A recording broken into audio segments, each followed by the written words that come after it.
Okay, so welcome to this class. This is revision class 2. That is, the subject is electromagnetic theory. ठीक है, पहला lecture हमने vector analysis पे किया, उसी का अब एप्लीकेशन पार्ट हम इलेक्ट्रोस्टैट्स में करेंगे. ठीक है, क्योंकि वेक्टर एनालिसिस हमने इसीलिए पढ़ा था कि जो भी टूल्स एंड ट्रिक्स हैं वो हम अच्छे से सीख सकें और फिर हमारे पास इलेक्ट्रोमैग्नेटिक थ्योरी की जो राह है वो आसान हो जाए. जो फॉर्मूला है, कैसे हमने लाइन इंटीग्रल सोल्व करने, कैसे सरफेस इंटीग्रल सोल्व करने, कैसे वॉल्यूम इंटीग्रल देखने हैं, वो सब चीज़ें स्फेरिकल कोऑर्डिनेट्स में, सिलेंड्रिकल कोऑर्डिनेट्स में अब सब हमारे पास तैयार है और हम उसको अब कर सकते हैं. ठीक है, तो चलिए शुरू करते हैं. 1 मिनट, इसको जरा बंद करते हैं. ठीक है, ठीक है, चलिए. आज की क्लास में हम पढ़ेंगे इलेक्ट्रोस्टैटिक्स. जिन स्टूडेंट्स ने डिटेल नोट्स बना रखे हैं अपने, वो अपनी नोटबुक साथ लेके बैठ सकते हैं, और जिन्होंने नोट्स नहीं बनाए हुए हैं वो वैसे एक नोटबुक साथ लेके बैठ सकते हैं. जो इंपॉर्टेंट फॉर्मूलाज, इंपॉर्टेंट कॉन्सेप्ट्स और कुछ न्यूमेरिकल टाइप्स यहाँ पे डिस्कस करेंगे वो भी नोट कर लेंगे तो भी काफ़ी इनफ रहेगा अभी के लिए. ठीक है, क्योंकि ये वन शॉट वैसी नहीं है कि सिर्फ फॉर्मूला डिस्कस करके और हम इसको जल्दी से ख़त्म कर दें. ठीक है, ये अजम्पशन रखा गया है कि जो भी बच्चा वन शॉट लगाना चाह रहा है, इस सेशन को लगाना चाह रहा है, उसको कहीं ना कहीं इलेक्ट्रोमैग्नेटिक थ्योरी में ज़रूरत है थोड़े कॉन्सेप्ट की, क्वेश्चंस को हैंडल करने की, कौन से फॉर्मूलाज से उनको समझने की. तो थोड़ा टाइम दे के इसको हम करेंगे. आज के जो हमारे टॉपिक्स रहने वाले हैं, पूरी इलेक्ट्रोस्टैट्स आज की इस क्लास में हम ख़त्म करेंगे. क्लियर है ये बात? तो टॉपिक्स कौन कौन से हैं देखो. टॉपिक्स हैं बेसिक्स ऑफ इलेक्ट्रोस्टैटिक्स, जहां पे हम बिल्कुल बेसिक चार्ज क्वांटिटी के बारे में बात करेंगे, कूलम्ब्स लॉ के बारे में बात करेंगे. उसके बाद next is electric field due to the stationary charges, जहां पे हम डिफरेंट काइंड ऑफ अरेंजमेंट देखेंगे चार्जेस की, और उनकी वजह से इंपॉर्टेंट फॉर्मूला कौन सा बनता है, क्वेश्चन कहां से बन सकता है इलेक्ट्रिक फील्ड का, वो समझेंगे. उसके बाद आता है गॉस लॉ एंड एप्लीकेशन. जब सिमेट्रिकल चीज़ें पढ़ेंगे, जब सिमेट्री वाले क्वेश्चंस करेंगे, चाहे स्फेरिकल सिमेट्री है, चाहे सिलेंड्रिकल है, चाहे प्लेनर है, उसमें गॉस लॉ को कैसे यूज करेंगे, फ्लक्स प्रॉब्लम्स को समझेंगे. और उसके बाद बढ़ेंगे इलेक्ट्रोस्टैटिक पोटेंशियल पे. तो इलेक्ट्रोस्टैटिक पोटेंशियल में भी क्या करेंगे, क्योंकि यहाँ पे इलेक्ट्रिक फील्ड निकालना सीख चुके हैं जनरल कॉन्फ़िगरेशंस के लिए, यहाँ पे निकाल चुके हैं सिमेट्री के लिए. अब हम इलेक्ट्रोस्टैटिक पोटेंशियल निकालेंगे, जर्नल वाली भी और सिमेट्री वाली भी, और उसके साथ में समझेंगे इलेक्ट्रोस्टैटिक एनर्जी. उसके बाद हम चलेंगे कंडक्टर्स में, और कंडक्टर्स के साथ में एक बार देखेंगे छोटा टॉपिक कैपेसिटर्स का. उसके बाद एक important topic electric dipole, polarization in materials, Laplace and Poisson's equation का जस्ट एक लेआउट. उसके बाद multipole expansion, image charge problem and behaviour of the charged particle in electric and magnetic field. Clear है ये बात? तो ये हमारा आज का प्लान रहने वाला है. मैं एक बार जरा चैट भी देख लेता हूँ आपकी, यहाँ तक सब क्लियर है जो हमने डिस्कस किया. Voice is not clear, double आवाज आ रही है. ये सभी को आ रही है क्या, किसी को? एक बार कंफर्म करेंगे. ऐसा तो नहीं होना चाहिए. एक बार जिनको आवाज क्लियर आ रही है वो बताएंगे. क्लियर है. तो आई थिंक आपके नेटवर्क में कोई इशू है जहां पे ये वॉइस क्लियर नहीं है. ठीक है, सब ठीक है, सब ठीक है, क्लियर है. तो अगर मैं काफ़ी स्टूडेंट्स को क्लियर है, इसका मतलब आपकी जो वॉइस है, जो नेटवर्क है, उसको एक बार थोड़ा सा हम चेक करेंगे. ठीक है, आप क्वालिटी थोड़ा लो कर सकते हो इसकी, 480 पिक्सल, 360 पिक्सल, ऐसा कुछ कर सकते हो. ठीक है, ठीक है. इको भी नहीं होनी चाहिए, वो नेटवर्क का इशू होता है. चलिए, ठीक है, क्लियर है, ठीक है. चलिए शुरू करते हैं. तो ये हमारा अभी प्लान है आज के लेक्चर का. आपको मेरे साथ बने रहना है जब तक हम ये पूरा लेक्चर नहीं करते हैं. ठीक है, एक ही लेक्चर में हम कम से कम 12-13 लेक्चर्स का काम यहाँ पे ख़त्म करेंगे, और बिना किसी कॉम्प्रोमाइज़ के. ठीक है, ये ध्यान रखना कि कोई भी कॉन्सेप्ट कॉम्प्रोमाइज़ नहीं होगा यहाँ पे. तो जिन स्टूडेंट्स को भी दिक्कत है, जिनका भी ईएमटी छूट गया था, पहले नहीं कर पाए थे, आज उनके पास ये लास्ट चांस है इलेक्ट्रोस्टैटिक्स को अच्छे से कवर अप करने का, और ये स्कोरिंग सब्जेक्ट है, यहाँ से क्वेश्चन आएंगे. ठीक है, चलिए शुरू करते हैं. नेक्स्ट चीज़ देखो. अच्छा, इस पूरी स्लाइड को मैंने पहले प्रिपेयर किया आपके लिए, सो दैट कि आपका टाइम कम लगे और लर्निंग ज़्यादा हो. तो मैंने इस लेक्चर को बनाने के लिए और काफ़ी मेहनत की है, पहले सारे को लिखा है सो दैट कि अब हम इसको स्मूथली कर सकें और अब ज़्यादा फोकस समझने पे कर सकें। ठीक है, तो देखो सबसे पहले वेरी बेसिक क्वेश्चन की इलेक्ट्रोस्टैटिक्स हम क्या कहते हैं कि चार्जेस जो है रेस्ट पे जब है तो उनकी जो स्टडी होती है that is known as electrostatics. और कौन से चार्जेस, ये क्वेश्चन एक इंपॉर्टेंट है, वो होते हैं सोर्स चार्जेस। सोर्स चार्ज का रेस्ट पे होना जरूरी है। ठीक है, ये मैंने डिटेल में पढ़ाया हुआ है कि सोर्स चार्ज अगर मूव करने लगेगा तो क्या दिक्कत आएगी। तो सोर्स चार्ज का रेस्ट पे रहना जरूरी है। इलेक्ट्रोस्टैटिक्स में हम क्या क्या पढ़ते हैं, इलेक्ट्रिकल फोर्सेस को, इलेक्ट्रिक फील्ड, इलेक्ट्रिक पोटेंशियल और इसके साथ साथ जैसे इलेक्ट्रोस्टैटिक एनर्जी और जो भी एसोसिएटेड फिनोमिनाज हैं वो सब। ठीक है, तो जैसे ये हमने एक लिया कि एक चार्ज Q1 है, एक चार्ज Q2, एक चार्ज Q3 है। अगर किसी एक यूनिट टेस्ट चार्ज पे फोर्स कैलकुलेट करना है या ये इस पॉइंट पे हमने कोई इलेक्ट्रिक फील्ड कैलकुलेट करनी है तो ये जो चार्जेस है ये कहलाएंगे सोर्स चार्जेस, मतलब जिसकी वजह से इलेक्ट्रिक फील्ड हो रही है, जिसकी वजह से कोई फोर्स हो रहा है, दैट इज सोर्स चार्ज। तो इनका रेस्ट पे रहना जरूरी है, इनको मूव नहीं करना है। ये कुछ एग्जांपल्स हैं इलेक्ट्रोस्टैटिक्स के। दिस इज वेरी बेसिक की lightning in the sky, crackling sound, जब हमारा हाथ किसी स्क्रीन के पास जाता है तो that is due to the electric discharge. तो लेक्चर का बेस हमने 12th क्लास से ही शुरू किया क्योंकि 12th में भी आपको इलेक्ट्रोस्टैटिक्स है तो वो भी चीज़ें कवर हो जाएं और यूजीसी की भी पूरी हो जाएं। एप्लीकेशन, एक इंपॉर्टेंट एप्लीकेशन है वन डी ग्राफ जनरेटर का। वन डी ग्राफ जनरेटर क्या काम करता है, it generates high electric potential. एक वन डी ग्राफ जनरेटर का एक रियल एग्जांपल अगर आपसे पूछ लिया जाए तो जैसे पेलेट्रॉन एक्सेलरेटर, इंडिया में एक पेलेट्रॉन एक्सेलरेटर डिवाइस है जिससे हम हाई इलेक्ट्रिक पोटेंशियल जनरेट कर सकते हैं और उससे न्यूक्लियर फिजिक्स के, एटॉमिक फिजिक्स के, मटेरियल फिजिक्स के एक्सपेरिमेंट्स कर सकते हैं। तो पेलेट्रॉन एक्सेलरेटर एक IUAC में है which is in new Delhi, और दूसरा एक TIFR मुंबई में है।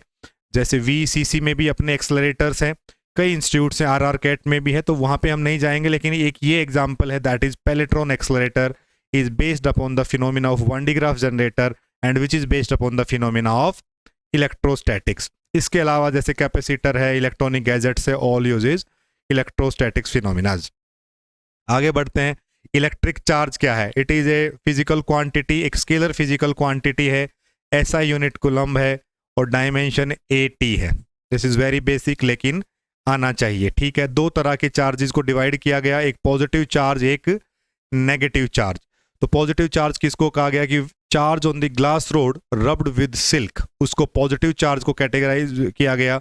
And charge on the rubber rod rubbed with fur that is categorize as negative charge.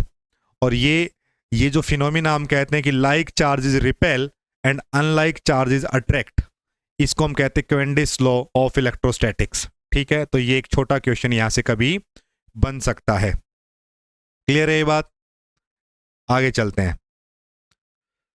ठीक है, एक ये क्वेश्चन है कि कौन सी डिवाइस है to detect the presence and nature of the electric charge, that is electroscope.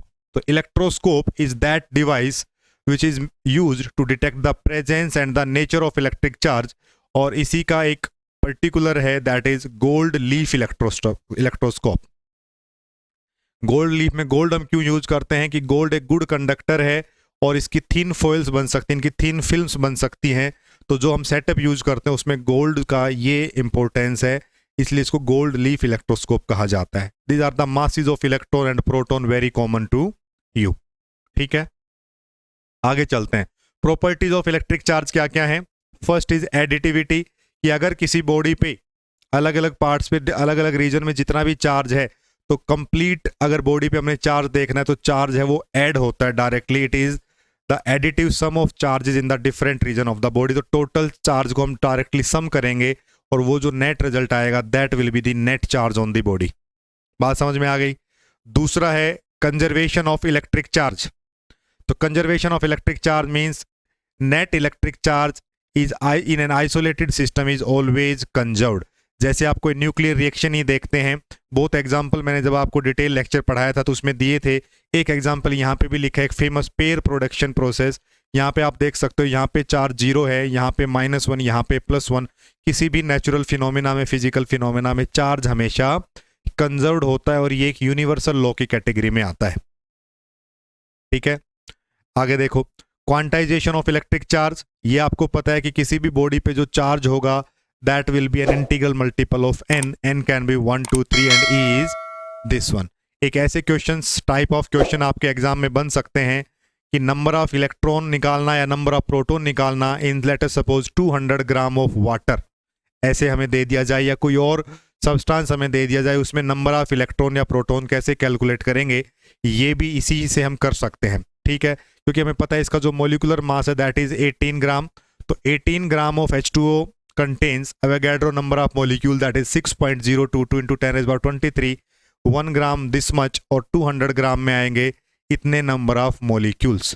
तो एक मोलिक्यूल में कितने नंबर ऑफ इलेक्ट्रॉन्स हैं, यहाँ से हम देख सकते हैं 2 इंटू 1 हाइड्रोजन के लिए और 8 इंटू 1 दैट इज 10 इलेक्ट्रॉन और 10 प्रोटॉन।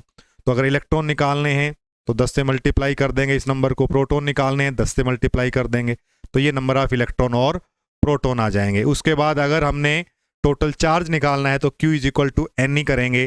तो n की वैल्यू हमें पता चल गई है, E का मान हमें पता है, तो टोटल Q की वैल्यू भी आ जाएगी।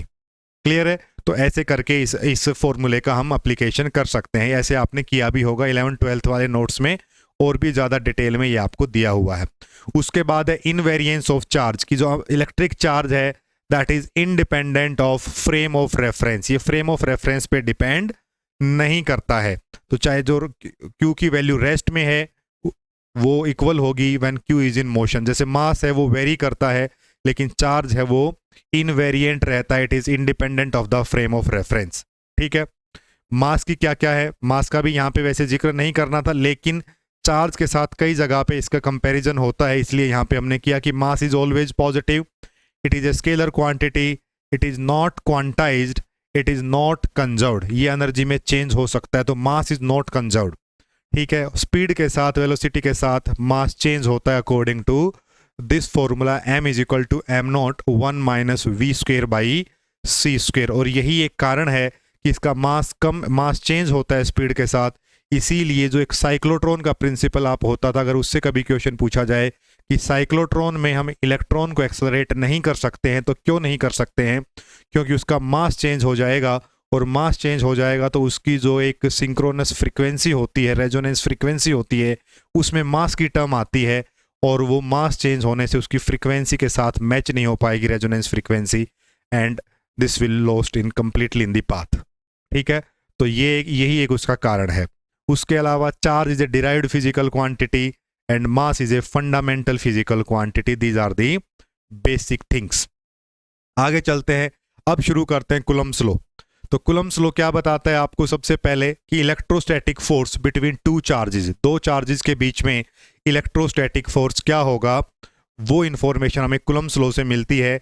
और जिस डिवाइस से फोर्स को मेजर किया गया, अगर वो पूछ लिया जाए छोटे क्वेश्चन में, it is known as torsion balance. ठीक है, अब देखो क्या करना है हमने। लेट अस सपोज एक चार्ज Q यहाँ पे रखा है, at this point there is a charge say Q1, test charge Q1 at a distance R। तो सबसे पहले अगर इस पॉइंट पे मैं इलेक्ट्रिक फील्ड देखना चाहूँ तो इलेक्ट्रिक फील्ड क्या होगी, Q/4πε0 R square R cap. R की डायरेक्शन ये रहेगी, that will be R cap. ना अगर मुझे फोर्स देखना है, force on Q1 due to this Q, मैंने क्या कहा, force on Q1 due to this charge Q, it means force on Q1 is equal to Q1 into E, Q1 into E। तो Q1 into E, so Q into E ये रहा, that is Q1/4πε0 R square R cap. ये आपका force आ गया।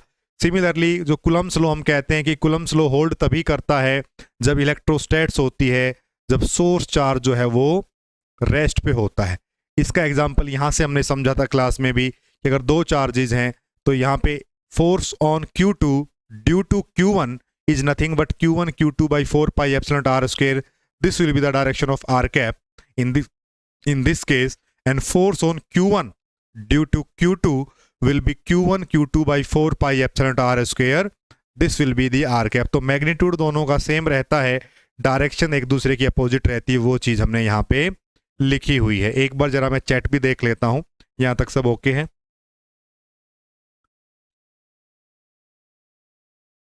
ठीक है, everything fine? एक बार confirm करेंगे सभी लोग।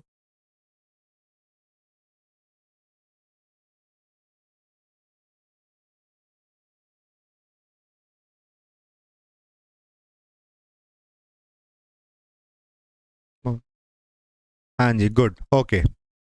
ये कंफर्मेशन जरूरी है, अदरवाइज मुझे पता नहीं चलेगा कि कहीं सिस्टम में कुछ इश्यू हो गया और आप लोग कनेक्ट नहीं रहे।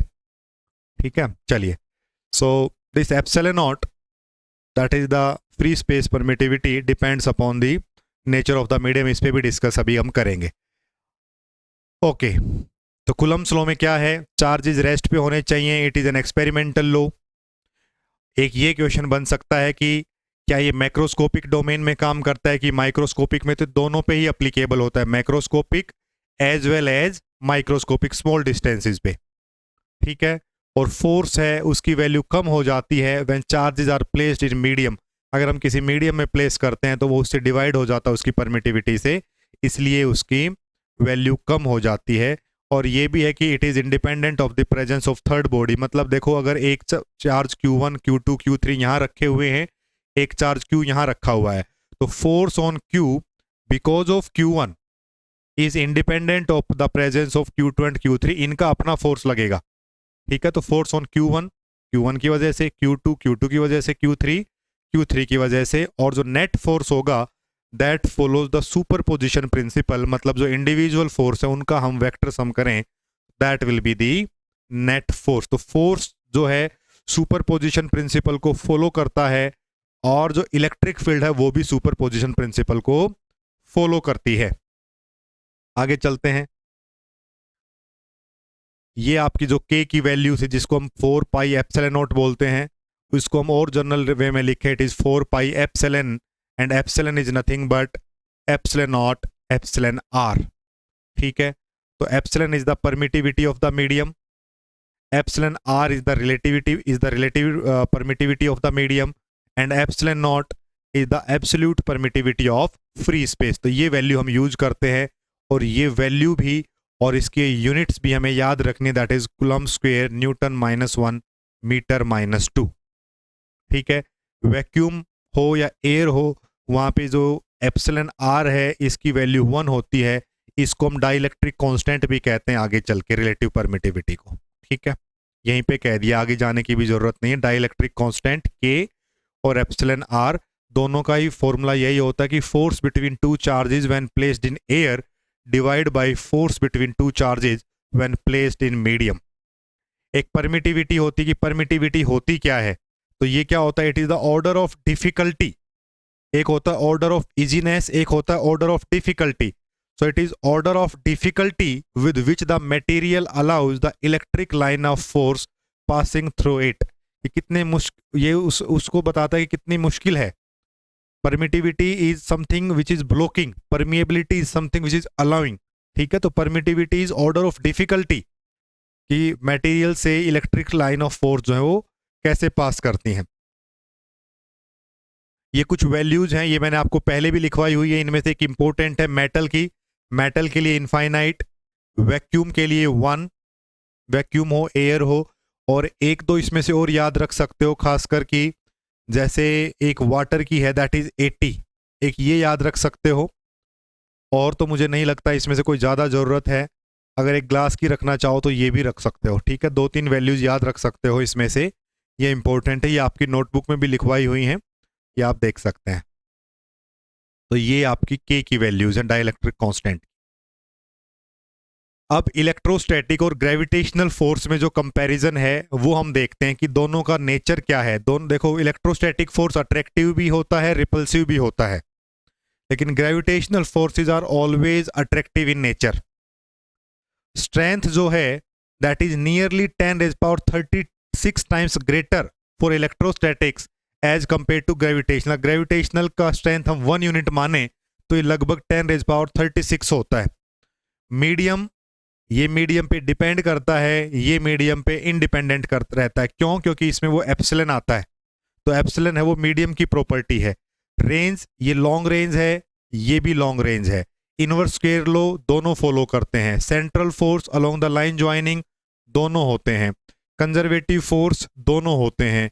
न्यूटन्स थर्ड लॉ को फॉलो दोनों करते हैं। ठीक है, अब एक जो डाउट आता है स्टूडेंट्स को कई बार कि सर कई जगह पे 10⁻36 लिखा होता है electrostatic force as compare to F G, कई जगह पे 39 लिखा होता है, कई जगह पे 42 लिखा होता है। तो वो क्या है सर, एग्जैक्ट क्या है? तो देखो वो डिपेंड ये करता है कि हम किस के केस में ले रहे हैं। अगर हमने प्रोटॉन प्रोटॉन का केस लिया है कि एक प्रोटॉन है, उनके बीच का एक डिस्टेंस है, और फिर हम कहें कि यहाँ पे इलेक्ट्रोस्टैटिक फोर्स निकालो और ग्रेविटेशनल फोर्स निकालो, तो 10⁻36 ऑर्डर आता है। इलेक्ट्रॉन प्रोटॉन जब है तो 10⁻39 हो जाता है। तो वो गलत कोई भी नहीं है, दोनों सही हैं, लेकिन कोई ऑथर इसको इलेक्ट्रॉन प्रोटॉन रूप में कंपेयर कर देता है, कोई प्रोटॉन प्रोटॉन में, कोई इलेक्ट्रॉन इलेक्ट्रॉन में। ठीक है ना, तो उससे घबराने की जरूरत नहीं है। लगभग उसका ऑर्डर यही होता है, 10⁻36, 39, 40 के आसपास इसको कंसिडर किया जाता है। क्लियर है? आगे चलो। अब हमारे पास ये फाइनल फोर्स का फॉर्मूला आया, that is F is equal to Q into E. ठीक है, और F और E दोनों ही सुपरपोजिशन प्रिंसिपल को फॉलो करते हैं। इसके बाद हमारे पास अब दो तरह के चार्ज डिस्ट्रीब्यूशंस मिलेंगे। पहला होगा डिस्क्रीट चार्ज डिस्ट्रीब्यूशन और दूसरा होगा कॉन्टिन्यूस चार्ज डिस्ट्रीब्यूशन। तो डिस्क्रीट चार्ज डिस्ट्रीब्यूशन जैसे कि चार्जेस ऐसे रखे हुए हैं अलग अलग, एक Q1 है, एक Q2 है, एक Q3 है, एक Q4 है, ऐसे करके। और कॉन्टिन्यूस चार्ज डिस्ट्रीब्यूशन जैसे एक लाइन चार्ज हो सकता है, एक सरफेस चार्ज हो सकता है, एक वॉल्यूम चार्ज हो सकता है। ठीक है, तो डिस्क्रीट चार्ज डिस्ट्रीब्यूशन में हमें पता है कि Q1 की वजह से अगर किसी R1 डिस्टेंस पे इलेक्ट्रिक फील्ड निकालनी है तो मैं क्या लिखूंगा, Q1 by 4 pi epsilon naught R1 square R1 cap.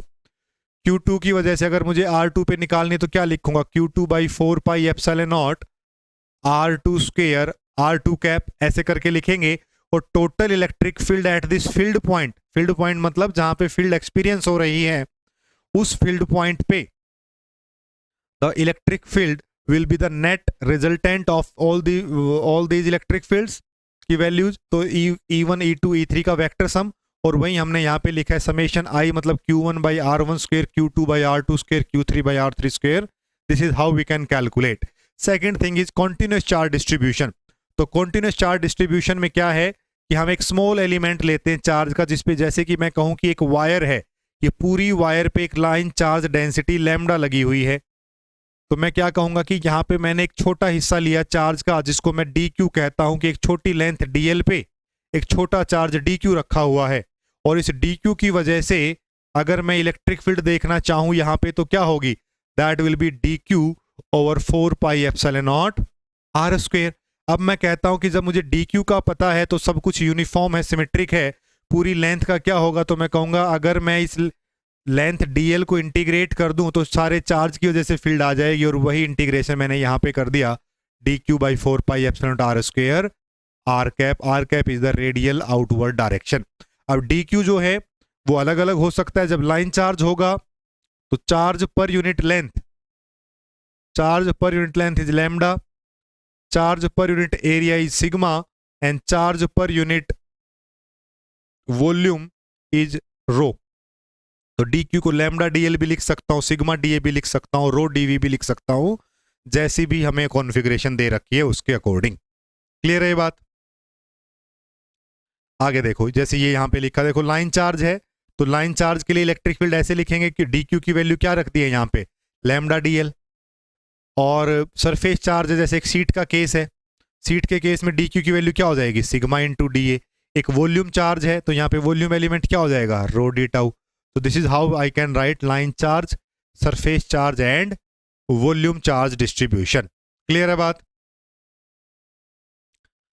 Applications देखो क्या क्या हैं। अब इसकी एप्लीकेशन, पहली एक एप्लीकेशन हमने की थी, इसको याद रखने की जरूरत नहीं है, जरूरत पड़े तो निकाल लेना।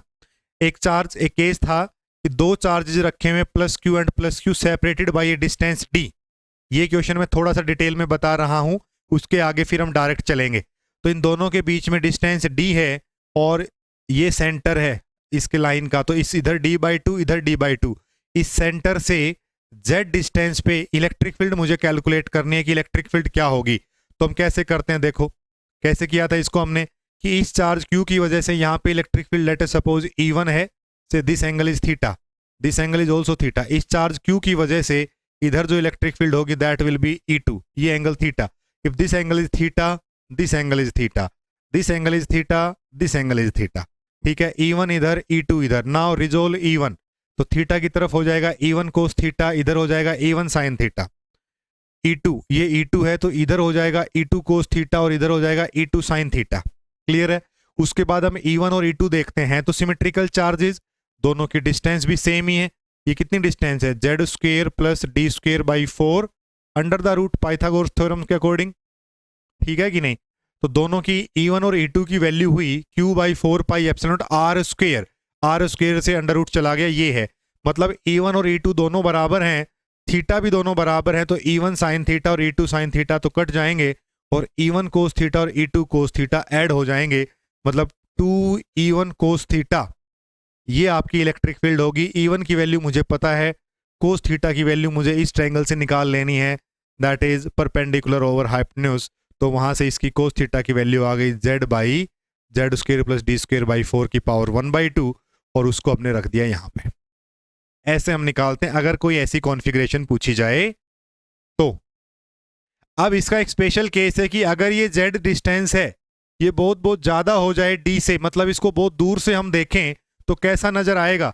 देखो ये एक चार्ज Q है, एक चार्ज Q है और हम देख रहे हैं यहाँ पे बैठ के, ये एक व्हीकल आ रहा है, इस व्हीकल की दो लाइटें हैं, हम जब यहाँ से देख रहे हैं नजदीक से तो हमें दो ही दिखेंगी। तो मतलब जब ये Z कंपेयर टू D है, इस डिस्टेंस के आसपास ही है, तब तक हमें दोनों का इफेक्ट दिख रहा है और रिजल्ट ये आ रहा है। लेकिन जैसे जैसे हम दूर जाते हैं सोर्स से और हम दूर जाके खड़े हो जाएं तो हमें ये दोनों लाइट ऐसी लगती है कि किसी एक लाइट सोर्स से ही आ रहा है, ऐसा होता है। तो इसका मतलब ये भी ऐसा ही दिखेगा जब Z ग्रेटर देन D हो जाएगा। तो सिंपल मुझे ऐसा लगेगा कि कोई एक 2Q का चार्ज यहाँ पे रखा हुआ है, उससे Z डिस्टेंस पे मुझे इलेक्ट्रिक फील्ड देखनी है। तो उसका फॉर्मूला क्या आ गया, 1/4 pi epsilon not 2Q/4 pi epsilon not Z square.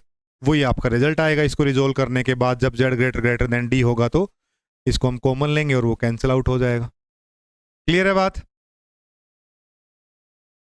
Late me check once.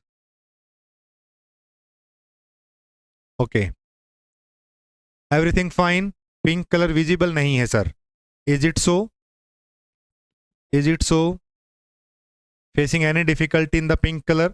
मैं इसको इसलिए यूज कर रहा हूं कि थोड़ा सा अलग आपको मार्क हो जाए जो ऑलरेडी रिटर्न है उससे। ठीक है, आई थिंक कोई नेटवर्क का इश्यू होगा, अदरवाइज तो ऐसा नहीं होना चाहिए। ओके, थोड़ा सा फिर भी चेंज कर लेंगे अगर जरूरत होगी तो। ठीक है, और कौन सा कलर यूज कर सकते हैं इसमें से, येलो इज हेयर, वो तो हमने यूज कर लिया है, ग्रीन पे ग्रीन लगेगा नहीं, व्हाइट लिखा हुआ है। आई थिंक यही थोड़ा ठीक है जो हाईलाइट करके दिखा रहा है हमें। चलिए ठीक है। एक ये दूसरा केस था कि electric field eight a distance Z, अब दोनों चार्जेस, एक प्लस Q चार्ज है एक माइनस Q चार्ज है, दोनों चार्ज अपोजिट है। तो ये भी मैंने केस कराया हुआ था, सब कुछ सेम है। इस Q की वजह से इलेक्ट्रिक फील्ड इधर जाएगी E1, लेकिन ये चार्ज माइनस Q है तो इलेक्ट्रिक फील्ड की डायरेक्शन तो माइनस की तरफ होती है, तो E2 इधर आएगा। This angle theta, this theta, this theta and this theta, इसको एक्सटेंड कर दिया, इसको एक्सटेंड कर दिया। ये E1 था तो E1 cos theta, E1 sine theta. E2 है तो ये E2 का कोस थीटा और ये E2 का साइन थीटा। इस बार क्या हुआ, E1 कोस थीटा और E2 कोस थीटा कैंसिल हो गए, 2E1 साइन थीटा कह दूं या 2E2 साइन थीटा कह दूं, बात दोनों सेम है। मुझे E1 निकालना है और साइन थीटा निकालना, इस ट्रायंगल से मुश्किल है क्या, कुछ भी मुश्किल नहीं है, आंसर ये आ जाएगा। इसको भी मैं कहूं कि एक चार्ज Q था, एक चार्ज माइनस Q था, नजदीक बैठ के देखूं तो दिख रहा था कि दोनों चार्ज का कंट्रीब्यूशन दिखेगा, डाइपोल जैसा कुछ दिख रहा है, तो वो उसकी इलेक्ट्रिक फील्ड आ रही है कार्टेशियन में।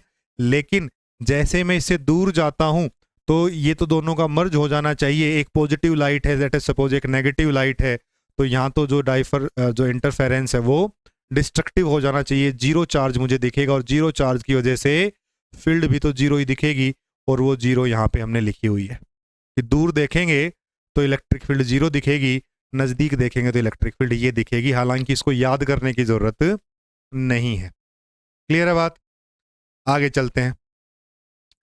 ये वाला जो एक केस था ये हमने किया था कि एक 2L लेंथ का सेगमेंट है, उसके ऊपर एक लाइन चार्ज लैम्डा है, उसके मिड पॉइंट से एक Z डिस्टेंस पे हमने फील्ड कैलकुलेट करनी थी, वो हमने कैलकुलेट की थी और उसकी वैल्यू ये आई है।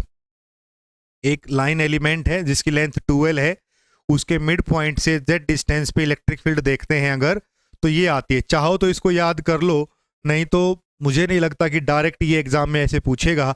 इसका जो सबसे सबसे इंपॉर्टेंट केस है, मोस्ट इंपॉर्टेंट केस है, वो है इनफाइनाइट वायर का। कि भाई ये वायर की लेंथ 12 थी तो ठीक है, अगर इस वायर की लेंथ में इनफाइनाइट कर दूं, बाकी सब कुछ सेम रखूं, तो क्या होगा, वो बन जाएगी एक इनफाइनाइट वायर। और इनफाइनाइट वायर ये हो गए इनफाइनाइट वायर एक जिसके ऊपर लैम्डा चार्ज है और एट ए आर डिस्टेंस हम इलेक्ट्रिक फील्ड देख रहे हैं। तो वायर की सिमेट्री होती है वैसे सिलेंड्रिकल सिमेट्री। कौन सी सिमेट्री होती है? वायर की सिलेंड्रिकल सिमेट्री होती है। और ये फॉर्मूला आता है lambda by 2 pi epsilon naught R are cap. Cylindrical का आर है, ये सिलेंड्रिकल कोऑर्डिनेट सिस्टम का आर है। ये R cap, Z cap, theta cap, phi cap. ये अब क्यों इतने क्लियरली मैं बोल पा रहा हूं? क्योंकि मैंने वेक्टर एनालिसिस पढ़ लिया है। बात समझ में आई कि वेक्टर एनालिसिस मैंने पढ़ लिया है, इसलिए मैं कॉन्फिडेंट हूं कि डायरेक्शन क्या होगी, थीटा कैप क्या होगा, जेड कैप क्या होगा।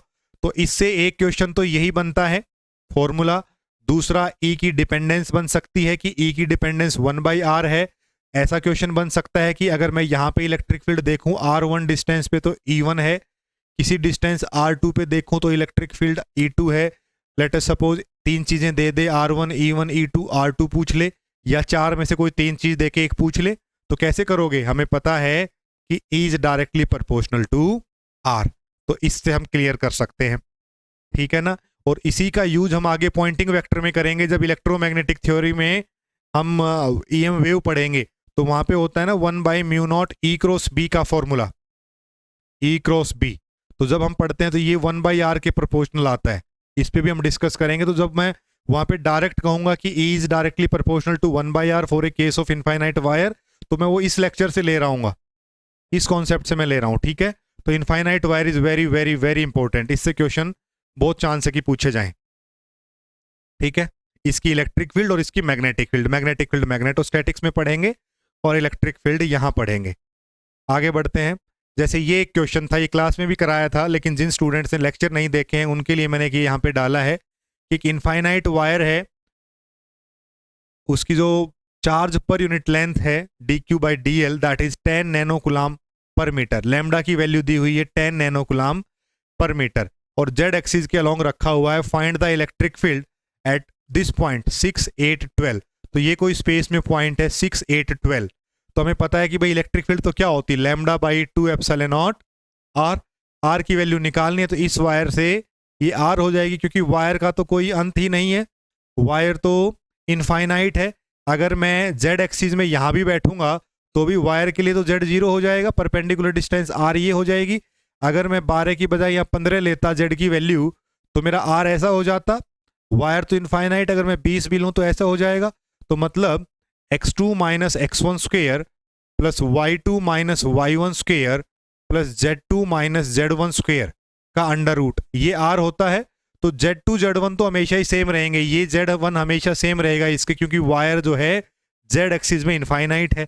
तो अब देखो 6 माइनस 0 8 माइनस 0 36 जमा 64, 100 का under root that is 10 metres, that is 10 metres. तो r की वैल्यू यहां पे रख देंगे, 2 से मल्टीप्लाई 2 से डिवाइड कर, क्यों किया? क्योंकि 2 पाई एप्सिलॉन नॉट की वैल्यू एग्जाम में कैलकुलेट करनी मुश्किल है, बल्कि मैं 2 से मल्टीप्लाई 2 से डिवाइड कर दूं तो 2 lambda by 4 pi epsilon not हो जाता है। और 1/4 पाई एप्सिलॉन नॉट की वैल्यू आपको पता है 9 × 10⁹ तो ये आपका आंसर आ गया इलेक्ट्रिक फील्ड का। तो ऐसे क्वेश्चन यहां से बन सकते हैं, ठीक है।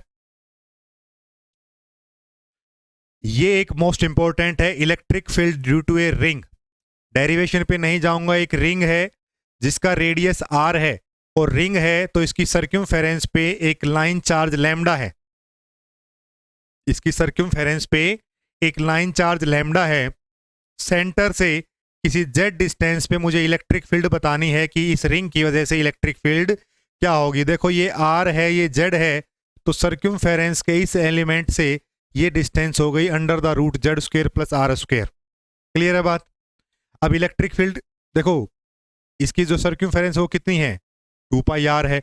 तो मुझे तो पता है लैम्डा क्या होता है, चार्ज पर यूनिट लेंथ। तो जो टोटल लैम्डा होगा that will be q by 2 pi r, या q is equal to lambda into two pi R, ये क्या है देखो, चार्ज डेंसिटी, मतलब यूनिट लेंथ पे इतना चार्ज है तो टोटल लेंथ पे कितना चार्ज होगा, टोटल चार्ज क्यू हो जाएगा। भाई यही ना बात है। लैम्डा क्या होता है, लैम्डा इज चार्ज पर यूनिट लेंथ। मुझे पता है कि एक यूनिट लेंथ में लैम्डा चार्ज है, तो अगर मैं इसको पूरी लेंथ 2 पाई आर से मल्टीप्लाई कर दूं तो टोटल चार्ज ही तो हो गया ना, lambda into DL integration, that is total Q. तो ये इलेक्ट्रिक फील्ड का फॉर्मूला आपको मस्ट रिमेंबर है, इसका कोई भी अल्टरनेटिव नहीं है। इसमें तो ये भी नहीं पूछना है कि सर याद करें कि ना करें, ये बिल्कुल याद रखना है, हमेशा याद रखना है 1/4 pi epsilon naught Q ring that is charge on ring into Z divide by R square plus Z square power 3/2 Z cap, 3/2 Z cap. ठीक है, एक तो क्यू रिंग के रूप में याद रखेंगे, दूसरा क्यू रिंग की वैल्यू मुझे पता है कि लैम्डा इंटू 2 पाई आर, तो लैम्डा इंटू 2 पाई आर के रूप में दूसरा फॉर्मूला भी इसका याद रख सकते हो। बात एक ही है, किसी जगह पे कैसे भी पूछा जा सकता है। ठीक है, क्लियर है। तो आर तो रेडियस है यहाँ पे, ये फिक्स ही है, ये इस आर से घबराना नहीं है, इस आर को ये नहीं सोचना ये वेरिएबल है, ये तो रेडियस आर है। चाहो तो इसको कैपिटल आर से भी याद रख लो, आपकी मर्जी है। जेड वेरिएबल है यहाँ पे, जेड यहाँ पूछ सकता है, कोई यहाँ पूछ सकता है, कोई यहाँ पूछ सकता है, तो जेड की डिपेंडेंस ये है और ये है। अब एक तो ये ध्यान रखना है, इससे क्वेश्चन कैसे पूछे जा सकते हैं। एक तो सिंपल सी बात है, ऐसे ही पूछा जा सकता है क्वेश्चन कि डिपेंडेंसी क्या है, फॉर्मूला क्या है। दूसरा कि अगर हम बताएं कि भाई जेड की वैल्यू बताइए कि इलेक्ट्रिक फील्ड मैक्सिमम हो जाए, जेड की वो वैल्यू बताइए कि इलेक्ट्रिक फील्ड मैक्सिमम हो जाए, तो मैं D E by D Z equal to 0 कर दूंगा, तो मुझे जेड की वो वैल्यू पता लग जाएगी जिसपे इलेक्ट्रिक फील्ड मैक्सिमम आएगी इस रिंग की वजह से। क्लियर है ना बात। तो ऐसे क्वेश्चन यहां से पूछे जा सकते हैं। दूसरा, अगर रिंग के सेंटर पे मैं इलेक्ट्रिक फील्ड पूछूं, यहां पे रिंग की क्या होगी, तो जेड की वैल्यू 0 हो गई यहाँ पे, तो जेड की वैल्यू 0 जैसे मैं यहाँ पे लगाऊंगा तो रिंग के सेंटर पे इलेक्ट्रिक फील्ड हमेशा 0 होती है। ये क्वेश्चन बन सकता है कि electric field at the centre of the ring is 0, electric field at the centre of the ring is 0, electric field 0 होती है। क्लियर है ये बात यहां तक, ठीक है।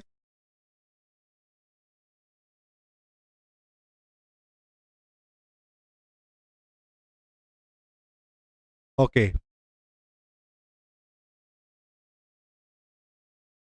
Pink is not visible for everyone. Okay, so let's change it. ठीक है, इस क्लास में हम पूरी थ्योरी डिस्कस करेंगे, कुछ इंपॉर्टेंट क्वेश्चंस करेंगे, एमसीक्यू के लिए एक अलग सेशन हम रखेंगे। अदरवाइज इतना इस पे क्वेश्चन बहुत आते हैं, तो एक ही क्लास में सारे क्वेश्चन और थ्योरी करना डिफिकल्ट है। इसके लिए क्वेश्चन हम अलग से करेंगे जिसमें प्योर क्वेश्चंस करेंगे। ठीक है, चलो। तो अभी कह रहे हैं कि स्काई ब्लू यूज कर लो, तो स्काई ब्लू नहीं, ये वाला कैसा रहेगा, ये ठीक है, ठीक है, ये दिख जाएगा, ये दिख जाएगा। ठीक है, आगे बढ़ते हैं। ऑल ओके यहाँ तक, एक बार कंफर्म करेंगे सभी लोग। मुझे भी तो पता लगे कि आप सो गए हैं कि जग रहे हैं। Keep writing your messages in between.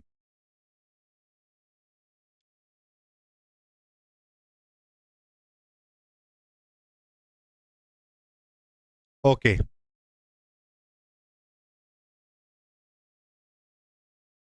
Electric field due to a disc. Disc के केस में क्या होता है कि हमने पढ़ा था कि हम रिंग का केस लेते हैं और ऐसे छोटे छोटे रिंग बनाते हैं, और रिंग को फिर रिंग की रेडियस आर लेते हैं, रिंग की वजह से इलेक्ट्रिक फील्ड पता है, और फिर उसको इंटीग्रेट कर देते हैं उस आर को 0 से आर तक। लेकिन एक डिफरेंस होता है कि रिंग में हम लेते हैं लैम्डा और डिस्क में हम लेते हैं सिग्मा। रिंग में लैम्डा चार्ज डेंसिटी होती है, लेकिन डिस्क है वो सरफेस होती है उसमें, तो हम सिग्मा लेते हैं। तो लैम्डा और सिग्मा का ये रिलेशन हम यूज करते हैं यहाँ पे। क्यू को अगर लैम्डा के टर्म में लिखूंगा तो लैम्डा इंटू 2 पाई आर होता है, लेकिन अगर सिग्मा के रूप में लिखूं इसी चीज को, लैम्डा को सिग्मा के रूप में लिखो तो sigma into 2 pi R D R, मतलब sigma into D A, it is nothing D A. तो एक dimension 2 pi R that is this one, और एक इसकी width that is D R. तो ये आपका एरिया हो जाता है, इसका सरफेस एरिया। ठीक है, तो एक ई disc, electric field due to disc at a distance z, ये हमने याद रखनी है, ये भी हमने याद रखनी है जरूर जरूर। ठीक है, अगर टेढ़ा क्वेश्चन पूछना चाहेगा, मुश्किल क्वेश्चन पूछना चाहेगा तो डिस्क पे जाएगा, अगर आसान क्वेश्चन पूछना चाहेगा तो रिंग पे जाएगा। Now let's start the symmetrical problems of goes law. तो गोस लॉ में सबसे पहले हम पढ़ते हैं फ्लक्स के बारे में। तो फ्लक्स क्या है, फ्लक्स किसी भी क्लोज सरफेस से जब हम देखते हैं that is phi E is equal to Q enclosed by epsilon naught, Q enclosed by epsilon naught. मतलब कोई भी क्लोज सरफेस है उसमें नेट चार्ज कितना है उसका मेजरमेंट एक टाइप का फ्लक्स है। अगर नेट चार्ज जीरो है तो फ्लक्स विल बी जीरो, अगर नेट चार्ज अगर Q plus Q plus Q 2Q है तो फ्लक्स आ जाएगा 4Q बाई एप्सिलॉन नॉट। मतलब टोटल कितना चार्ज इनक्लोज है उसकी एक इनडायरेक्ट इंफॉर्मेशन हमें देता है, उसकी एक मेजरमेंट हमें देता है। ठीक है, वैसे फ्लक्स क्या होता है E इंटू एरिया, इसको हम लिखते हैं E dot D is equal to Q enclose by epsilon naught. इसको हम integral form of Gauss law भी कहते हैं।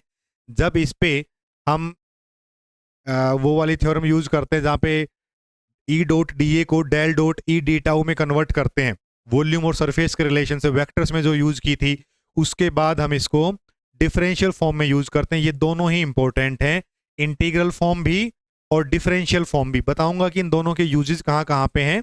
लेकिन फ्लक्स से एक बात तो ये क्लियर हो गई कि फ्लक्स का सिमेट्री से कोई लेना देना नहीं है, चाहे कैसी भी आर्बिट्रेरी सरफेस भी हो तो भी इससे जो फ्लक्स निकलेगा वो क्यू बाई एप्सिलॉन नॉट निकलेगा, चाहे जैसे मर्जी भी सरफेस हो। क्योंकि फ्लक्स जो है वो सरफेस की तो प्रॉपर्टी है ही नहीं, वो प्रॉपर्टी है सोर्स चार्ज की।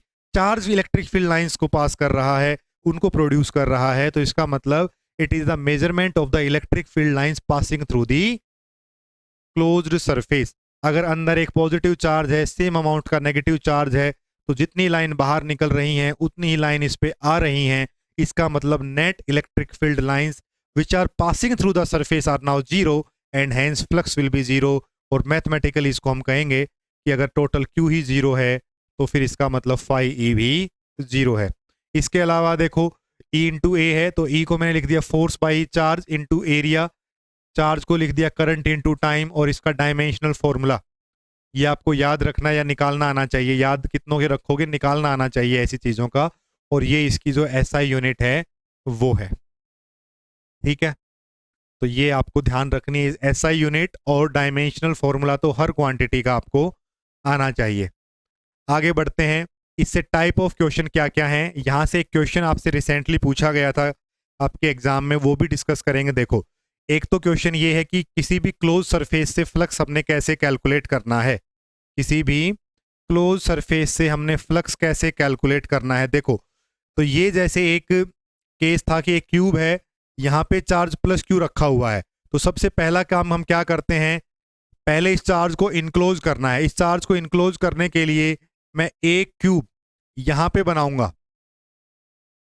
एक क्यूब जो है मैं यहाँ पे बनाऊंगा एज इट इज, और वो जो है इसको थोड़ा सा सिमेट्रिकल समझेंगे तब जाके पूरा चार्ज कवर होगा। मतलब इसको ऐसे समझिए, जिस भी रूम में आप बैठे हैं उसकी सामने वाली दीवार पे एक चार्ज रखा हुआ है, और एक चार्ज को हम मान लेते हैं एक फुटबॉल की तरह, एक चार्ज को हम मान लेते हैं एक फुटबॉल की तरह, ऐसे मान सकते हो।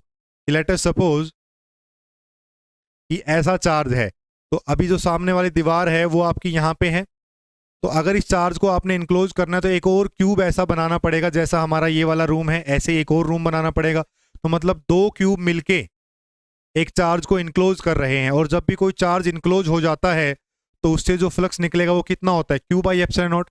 तो दो क्यूब से मिलके क्यू बाई एप्सिलॉन नॉट, एक क्यूब से निकलेगा क्यू बाई 2 एप्सिलॉन नॉट। तो इस एक क्यूब से जो ओरिजिनल क्यूब था इससे कितना निकला, क्यू बाई 2 एप्सिलॉन नॉट। फिर उसके बाद आता है एक फेस से कितना निकला, तो उसकी मैंने आपको ट्रिक बताई थी कि चार्ज जहां पर भी है वो देखो कितने फेसेस को टच कर रहा है। अब जैसे इस केस में है, जैसे इस केस में है, तो देखो चार्ज कितने सरफेसेस को टच कर रहा है। ये वाला चार्ज सिर्फ इस सरफेस पे है और किसी को भी ये परेशान नहीं कर रहा है, तो इसका मतलब बाकी जो 5 सरफेसेस हैं उससे इसका इफेक्ट निकलेगा, और जितनों को ये टच कर रहा है उससे इसका कंट्रीब्यूशन नहीं आएगा। तो 5 फेसेस से, जो मैंने कहा कि इस क्यूब से मेरा रिजल्ट कितना आया था, क्यू बाई 2 एप्सिलॉन नॉट, तो वो एक्चुअल में कितनी सरफेसेस का कंट्रीब्यूशन था, 5 सरफेसेस का। तो 5 faces will contribute Q by 2, 1 face will contribute Q by 10। ठीक है, तो मतलब ये हुआ कि जो जहां पे चार्ज टच कर रहा है जिस सरफेस को, उसको छोड़ के बाकी जितने भी सरफेसेस है वो कंट्रीब्यूट करेंगी जो नेट फ्लक्स निकला होगा उसको। यहाँ पे देखो जैसे चार्ज यहाँ रखा हुआ है, तो इसको कवर करने के लिए क्या करेंगे, इमेजिन करेंगे सबसे पहले, सबसे आसान तरीका। अब की बार कैसा है, जो हमारा रूम है उसके कोने पे रखा हुआ है, तो कोने पे रखा हुआ तो देखो एक रूम इसके बिल्कुल साइड में यहाँ बनाना पड़ेगा, एक इसके पीछे बनाना पड़ेगा, एक जो ये रूम बना है इसके पीछे बनाना पड़ेगा। तो जो अपर हाफ है चार्ज का वो कवर हो गया। अब लोअर हाफ के लिए एक क्यूब इसके नीचे, एक इसके नीचे, एक इसके नीचे और एक ये जो बना था इसके नीचे, टोटल 8 क्यूब्स हो गए। तो 8 क्यूब मिलके पूरे चार्ज को इनक्लोज कर रहे हैं, that is Q by epsilon not, और एक क्यूब मिलके करेगा क्यू बाई 8। अब मुझसे पूछा है यहाँ पे कि इस क्यूब से कितना निकलेगा, तो इस क्यूब में मैंने क्या कहा था कि देखो भाई ये कितनों को टच कर रहा है, कितने फेसेस में आ रहा है, इस फेस को ये परेशान कर रहा है, ये फेस भी कह रहा है भाई ये मेरा है, और ये फेस भी कह रहा है कि भाई ये मेरा है, और ये फेस भी कह रहा है कि ये मेरा है। तो बचे कितने फेसेस, 3 केसेस बचे। 3 फेस जो हैं वो ये कंट्रीब्यूशन दे रहे हैं क्यू बाई 8, तो एक फेस जो है वो देगा क्यू बाई 24। बात समझ में आ गई, क्लियर है?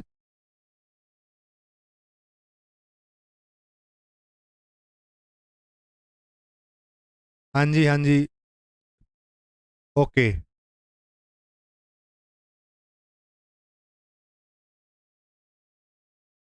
ओके। अभी विजिबल है क्या, अभी विजिबल है क्या?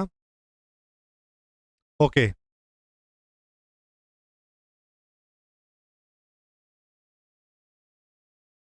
ठीक है ठीक है, रिपीट कर देंगे, कोई बात नहीं है, कोई बात नहीं है।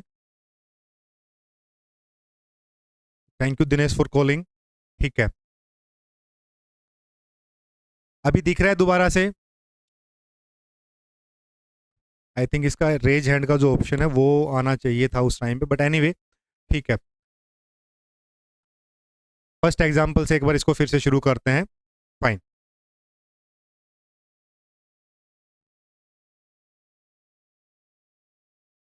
So here it is. यहीं से करना है ना, बाकी तो क्लियर हो गया था।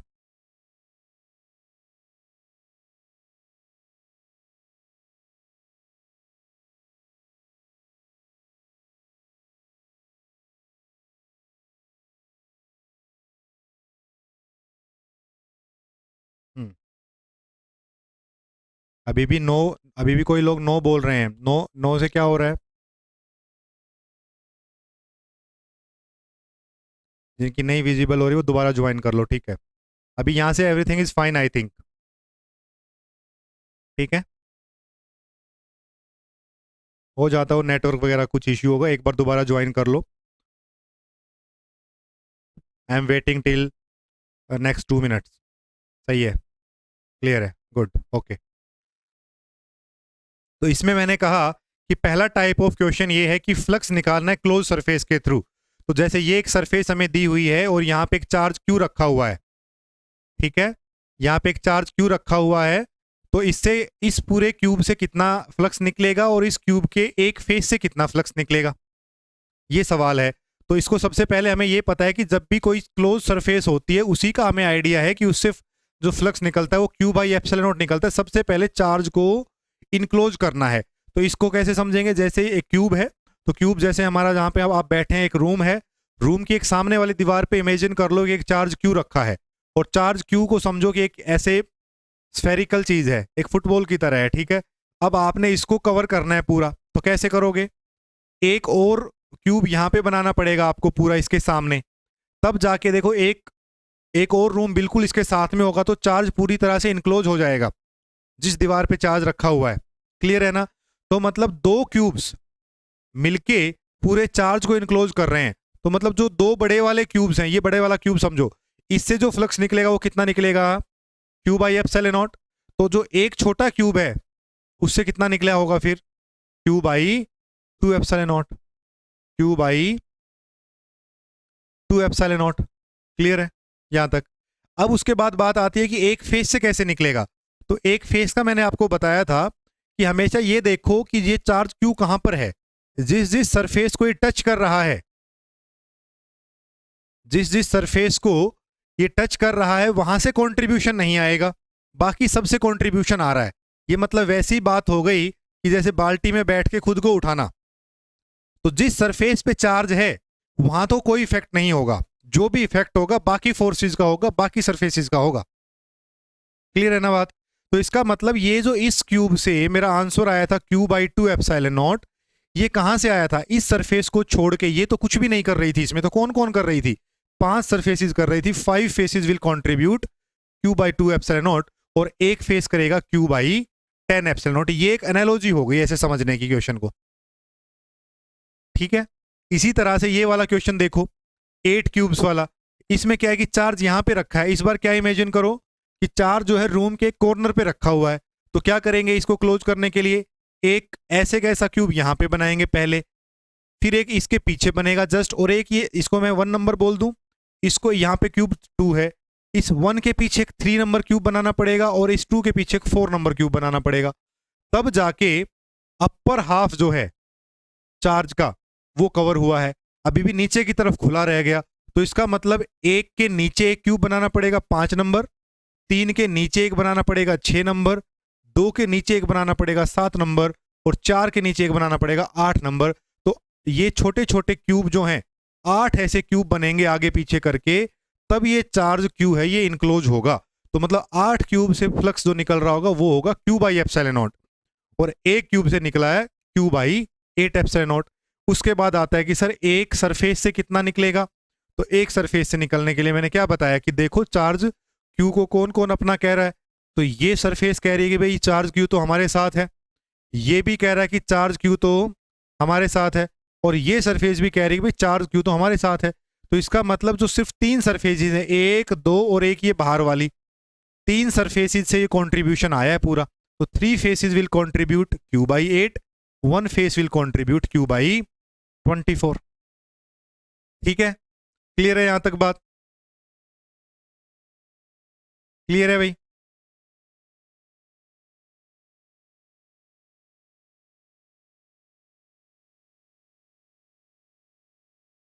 बोलो के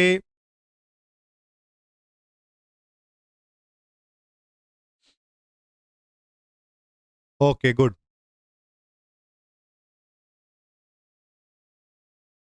चलिए अगला सवाल देखो। अगले सवाल में यहां पे चार्ज क्यू रखा हुआ है, अब की बार एज पे रखा हुआ है। ये जो कॉर्नर से कॉर्नर को जो दीवार टच करती है यहां पे रखा हुआ है। तो इसको क्या करेंगे? 1 नंबर क्यूब, एक इसके पीछे 2 नंबर, एक इधर 3 नंबर, और एक 3 नंबर के पीछे 4 नंबर। बस 4 क्यूब ही काम कर देंगे इस बार। तो 4 क्यूब मिलके बना रहे हैं Q/एप्सिलॉन नॉट, एक क्यूब बना रहा है Q/4। ठीक है, तो क्यूब से पूछा जाए तो इतना है। उसके बाद अगर कोई पूछे कि फेस से कौन सा है, तो इसके देखो कौन कौन से फेस हैं। एक ये फेस इसको अपना कह रहा है कि भाई यहां पर भी है ये, तो एक ये फेस कह रहा है। तो 6 में से 2 फेस इस पे अपना हक जमा रहे हैं, बचे कितने? 4। 4 फेसिस कह रहे हैं, 4 फेसिस कितना कंट्रीब्यूशन दे रहे हैं? Q/4। 1 फेस कितना देगा? Q/16। क्लियर है ना? ये बड़ा इंपॉर्टेंट कॉन्सेप्ट है और बड़ा इंपॉर्टेंट है एग्जाम के लिए। क्लियर है ना? फिर चाहे कोई कहे, अच्छा फिर इसमें ये भी पूछ लेते हैं कि हाफ फेस से कितना निकलेगा? हाफ फेस से इतने से पूछ ले कोई, तो क्या कहोगे? मुझे पता है कि एक फेस से निकल रहा है Q/16, तो हाफ फेस से कितना निकला होगा? Q/32। हाफ निकला होगा ना Q/32, इस हाफ से Q/32 इससे, तभी तो एक फेस से पूरा Q/16 निकला। क्लियर है ना? एक ये देखो हेमिस्फेयर से, अगर चार्ज क्यू यहां पे रखा हुआ है, यहां पे 2 सरफेसेस होती है हेमिस्फेयर में, एक इसको प्लेनर बेस बोलते हैं, इसको एक कर्व्ड सरफेस बोलते हैं। तो अगर यहां पे चार्ज क्यू रखा हुआ है तो इस सरफेस ने तो इसको कैरी कर लिया। अगर इसको मुझे कवर अप करना है तो एक हेमिस्फेयर यहां लगाना पड़ेगा। मतलब 2 हेमिस्फेयर मिलके कितना चार्ज दे रहे हैं? Q/एप्सिलॉन नॉट। एक हेमिस्फेयर से कितने निकलेगा? Q/2। ये एक फेसिस का था, जैसे एक क्यूब का एक फेस है नीचे वाला, बस क्यूब का एक फेस किसी डिस्टेंस पे रखा हुआ है चार्ज क्यू।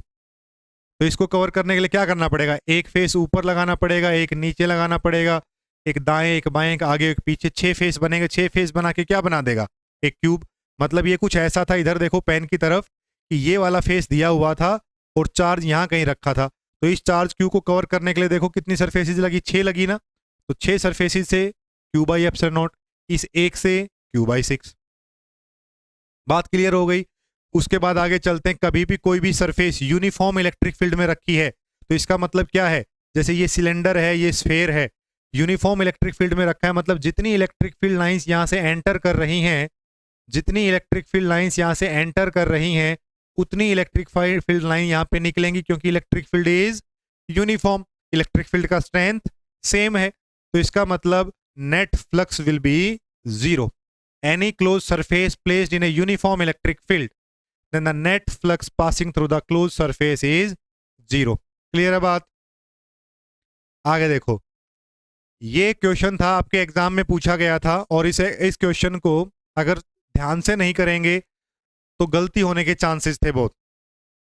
इसका आंसर स्टूडेंट क्या करके आते कि एक हेमिस्फेयर है और उसको एक यूनिफॉर्म इलेक्ट्रिक फील्ड ई में रखा हुआ है, एक यूनिफॉर्म इलेक्ट्रिक फील्ड ई में रखा हुआ है, तो बताओ what will be the flux through. Question exam में पूछा था कर्व्ड सरफेस का, मैं यहां पे पूछ रहा हूं कि कर्व्ड सरफेस से कितना होगा, प्लेन बेस से कितना होगा, और होल सरफेस से क्या होगा। अब आपने अगर मेरी बात ध्यान से सुनी है तो मैंने यहाँ पे एक बात कही कि अगर यहाँ पे यूनिफॉर्म फील्ड है तो इस पूरी सरफेस का फ्लक्स जीरो है, इस पूरे सिलेंडर का फ्लक्स जीरो है। अगर यहाँ पे इस एक क्यूब रखा होता तो पूरे क्यूब से फ्लक्स जीरो है, पूरे क्यूब से फ्लक्स जीरो है। इस बात को ऐसे समझो कि जैसे ये क्यूब है, जैसे ये क्यूब है, इसको मैंने यूनिफॉर्म इलेक्ट्रिक फील्ड में रखा, और यहां से जो अब जितनी फील्ड लाइंस यहां थी उतनी यहां थी। तो जनरली क्वेश्चन पूछा जाता है कि what will be the flux through this, what will be the flux through this. तो आप कहेंगे कि पूरी शेप के थ्रू जीरो है, और जीरो है भी, लेकिन यहां पे क्वेश्चन में क्या कहा, उसने कहा कि कर्व्ड सरफेस के थ्रू बताओ कितना है, मतलब इस सरफेस के थ्रू कितना फ्लक्स है। तो कहने का मतलब क्या है कि मैं अगर इस क्यूब में कह दूं कि यही क्यूब में सिर्फ एक इससे बताओ कि फ्लक्स कितना है, एक फेस से फ्लक्स कितना है,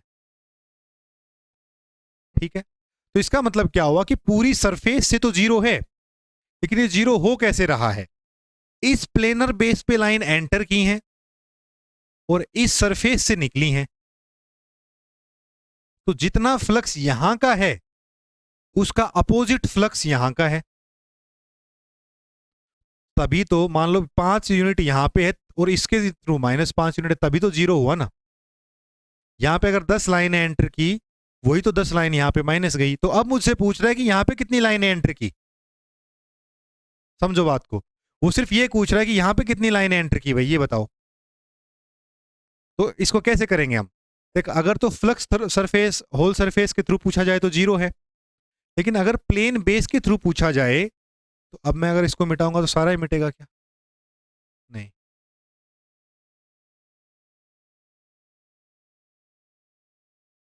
हम्म, देखो, नहीं गड़बड़ हो गई ना, इसको ऐसे करना था। हम्म, अब देखो, अगर यहां पे electric field is in this direction, इसका जो एरिया एलिमेंट है that will be in this direction, तो flux will be E dot A. तो ई ए के बीच में एंगल कितना है, 180 डिग्री का, that is E into A cos 180 -1। Area कितना है इसका, अगर आर रेडियस होगा तो पाई आर स्क्वेयर। तो इसके थ्रू जो फ्लक्स है that is -πr² E, planar base के थ्रू। अगर यहां पे मैं कहता हूं कि -10 है, तो अब इस पे कितना होना चाहिए, कर्व्ड सरफेस पे +10 होना चाहिए। तो इसका मतलब अगर कर्व्ड सरफेस पे पूछे तो आंसर होगा πr² ई। प्लेन बेस पे पूछे तो -πr² ई, होल हेमिस्फेयर से पूछे तो जीरो। ये बड़ा इंपॉर्टेंट कॉन्सेप्ट है और ये मिस हो जाता है जनरली, और इसको जीरो करके आते हैं आंसर, और फिर आके पता चलता है कि आंसर तो गलत हो गया, ठीक है कि नहीं। आगे देखो, फिर उसके बाद दूसरे क्वेश्चंस क्या हैं, दूसरे क्वेश्चंस ये हैं इंटीग्रल थ्योरम, इंटीग्रल फॉर्म और डिफरेंशियल फॉर्म। तो इंटीग्रल फॉर्म में क्या हो सकता है, एक तो यहाँ पे क्या, अभी उस पे तो जाएंगे हम सिमेट्री पे, तो बाद में यहां से क्या हो सकता है इसका यूज, कि इलेक्ट्रिक फील्ड की वैल्यू आपको दे दे और कहे कि चार्ज इनक्लोज कितना है वो बताओ, तो ई डॉट डी ए सोल्व करना होगा। या इलेक्ट्रिक फील्ड की वैल्यू दे दे और पूछे कि चार्ज डेंसिटी क्या होगी, तो डेल डॉट ई सोल्व करना पड़ेगा। डेल डॉट ई मतलब divergence of E, divergence of E मतलब वेक्टर एनालिसिस की knowledge. E dot D A मतलब अगर ई की वैल्यू दे रखी है कोई भी, जैसे ये देखो ई की वैल्यू यहां पे दी हुई है K are cube R cap, K are cube R cap spherical case में। तो आर कैप अगर ई है तो डी ए क्या होगा, आर स्क्वेयर, आपको ध्यान है, d r are cap plus r d theta theta cap plus r sine theta d phi phi cap, ये होता है। तो आर कैप की डायरेक्शन में एरिया एलिमेंट क्या होगा, r square sine theta d phi r cap. देखो ये रहा r square sine theta d phi r cap, तब जाके क्यू इनक्लोज निकलेगा, आर कैप 1 हो जाएगा। और फिर इसको सोल्व कर लेंगे, थीटा 0 टू पाई और ये 0 टू 2 पाई, फाई की वैल्यू आर कांस्टेंट हो जाएगा सरफेस पे, ठीक है ना। तो ऐसे करके ई की वैल्यू देके क्यू इनक्लोज पूछा जा सकता है। या ये नहीं आता तो आपको डाइवर्जेंस अगर आता है तो डेल डॉट ई करके रो बाई एप्सिलॉन नॉट कर लो, और फिर मुझे पता है कि क्यू इनक्लोज तो कुछ भी नहीं है, rho into d tau, q enclose ऐसे भी निकाला जा सकता है। तो ये क्वेश्चन भी हाईली प्रोबेबल होता है कि आपको एक इलेक्ट्रिक फील्ड की वैल्यू दे दे स्फेरिकल केस में या फिर सिलेंड्रिकल केस में, या फिर सिलेंड्रिकल केस में, और आपसे चार्ज इनक्लोज या चार्ज डेंसिटी पूछ ले। तो ऐसे क्वेश्चन बहुत सारे आपको क्लास में कराए हुए हैं, ये भी आप देख लेना, ये नोट्स भी आपकी ऐप में आपको मिल जाएंगे, ठीक है। तो इससे देखना चाहो इससे भी देख सकते हो। बाकी देखो जर्नल है, इस पे ज़्यादा डिस्कस नहीं करेंगे, न्यूमेरिकल्स को ऐसे सोल्व नहीं करना है अभी, क्योंकि हम कर चुके हैं ऑलरेडी, और वेक्टर एनालिसिस की क्लास भी हम ले चुके हैं। ये वाला क्वेश्चन देखो, एक इलेक्ट्रिक फील्ड अगर ऐसी दी हुई है तो क्या करेंगे, इलेक्ट्रिक फील्ड आर कैप में भी है और फाई कैप में भी है, चार्ज डेंसिटी रो पूछी है, फिर टोटल चार्ज पूछा है, तो डाइवर्जेंस ऑफ ई निकालेंगे। तो divergence of E is now in r cap and phi cap, r theta और phi spherical polar coordinate system की पहचान हो गई, और स्फेरिकल पोलर कोऑर्डिनेट सिस्टम में डेल डॉट ई का फॉर्मूला लगाया, हर एक एलिमेंट को उसके साथ लिखा, और इसको सोल्व करके हमने रो निकाल लिया, रो की वैल्यू ये आ गई। रो की वैल्यू आने के बाद क्यू इनक्लोज कोई पूछे तो रो इंटू डी टाउ कर दिया, और पूरी लिमिट लगा दी, 0 to r 0 to pi 0 to 2 pi, इसको सोल्व कर लिया, क्यू इनक्लोज आ गया। इतना बड़ा क्वेश्चन तो नहीं पूछेगा, बट अगर किसी एक दूसरे से छोटी चीजें पूछी जाती हैं तो ऐसे हम कर सकते हैं। क्लियर है बात यहां तक, बताओ भाई एक बार जरा, क्लियर है यहां तक, कोई दिक्कत तो नहीं।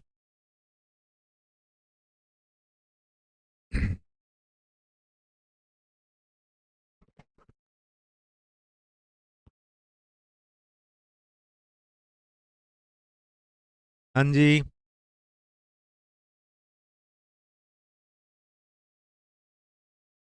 मुश्किल लग रहा है, ऊपर से जा रहा है, अच्छे से समझ में आ रहा है, क्या चल रहा है बताओ।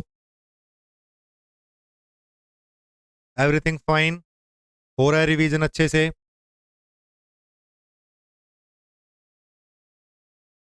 कोई ऐसी चीज तो नहीं जो अब तक समझ में नहीं आई। ओके, चलिए आगे देखो।